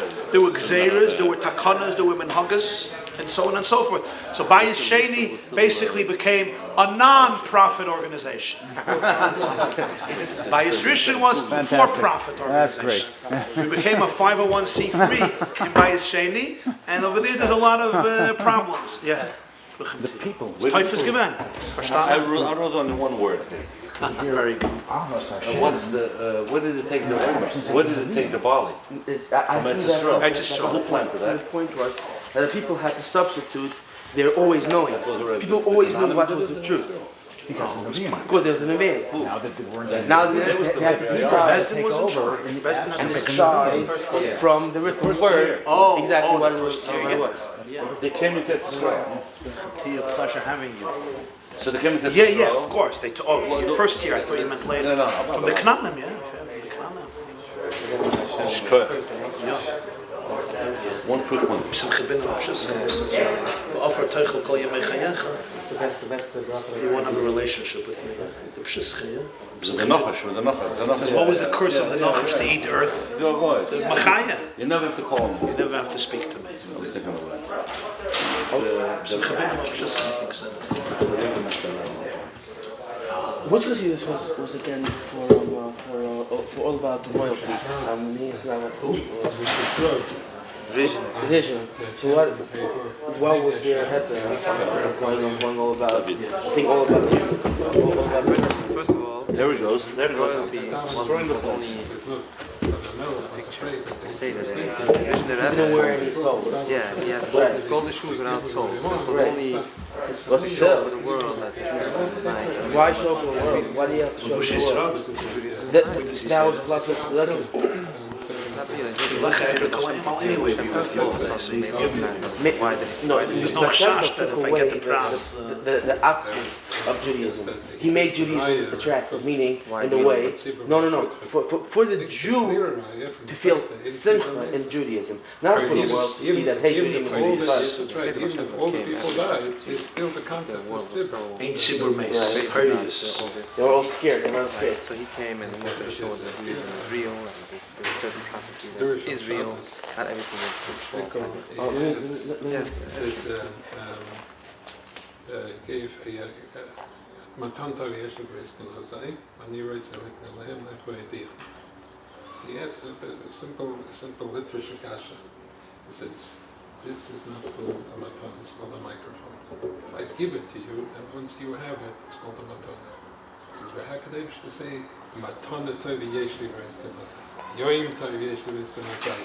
Dover tovi yeshli v'estim hasai. That's matana tovi. He says that the Boethusians medrash, that my Rabbi went to car and said they're working on it every day, and it's no good, he's not getting their money's worth out of them, give them a day off to rejuvenate. So he said, okay, pick the day, any day you want, and he gave them Shabbos. Then the Rabbi says, what do you do for Shabbos? There's kapsu, kibbutzes, and they're with each other, with Chizek, with Emunah, with Tochen, with the Mishri, with the Zelazeh, with Maldusha, and so on. He says, I gave them one day off from the Shredder, I always get locked with their life. And you would think they'd spend it at the beach, no? And instead, the beach over the entire bit. Like a bunch of Turkey actually for Shabbos that they gave to me. Now, I only writes a little of him, I want to give it back to them.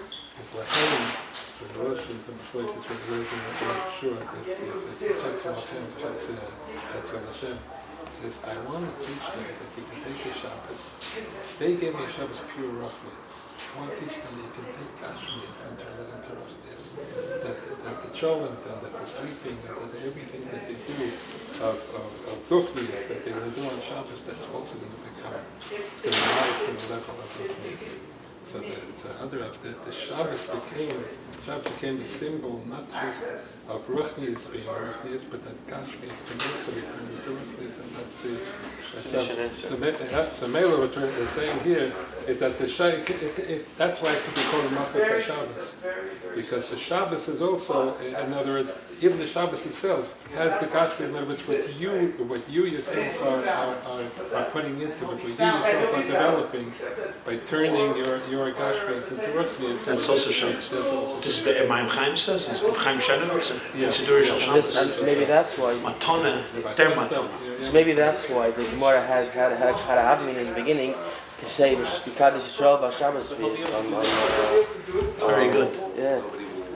Tani Kamei Ravina that even Shabbos is Kedushas Yisrael. Yeah. He's saying based on this word that in Mitzrayim they gave it as a matana. So that's the Hava Mina Mekadesh Yisrael VaShabbos, that it's also Kedushas Yisrael. Because the face is actually something. In other words, even though it was different, Sheshes Mebereshes, But he didn't already got it as that was for the world. themselves. They took it and they were Mekadesh it, and they gave it back to Hashem, and Hashem gave it back to you. Or that right now we are turning the Gashmias into Ruchni. Even now. You continue to be. The Karasal Shabbos Omer. Kol HaMekadesh is HaShabbos. Kol HaMa'aneg is HaShabbos. You're Moisef in Shabbos. What's the Valentine you said about the 40 years in the Midbar? That it's all Nisyonot. He says in the Kudah Torah Parshas Maseh that the shirish of all Ra comes from the Midbar. The shirish of all Kedusha comes from Yerushalayim. So all the thoughts for Kedusha come from Yerushalayim. And all the thoughts and words and actions of Averis and Ra all comes from the Midbar. And by the Jews traveling 40 years in the desert, they were tackling the nuclear source of Ra in the world. Like the origin of all the Ra in the world is in Midbar Sinai, and the 40-year journey was basically to tackle that. And because of that, a Jew today has the ability to withstand the Messiah, because they already, so to speak, breached the central power, the central source of the power. They already breached. They made a dent there. If they wouldn't have touched that, it would be too intense, too overwhelming. And maybe that's what Pada saw. Huh? Maybe that's what Pada saw. Sagar Aleim. Huh? No, Pada said he saw Ruch Neged. It was coming at you. But most Mepharshim say that is the Parasina. Before Sinai, it was that star. Yeah, but the Taj could be that the entire, all the Raris in the Torah was tackled in the Midbar. Pada said, how can a human being tackle all those stuff by himself? Very good. And he didn't show, no, we can't. Very good. So it's just a thought. No. Ruchim to you, Hatzlacha. Ay, ay, ay, ay, ay, ay, ay, ay, ay, ay, ay, ay, ay,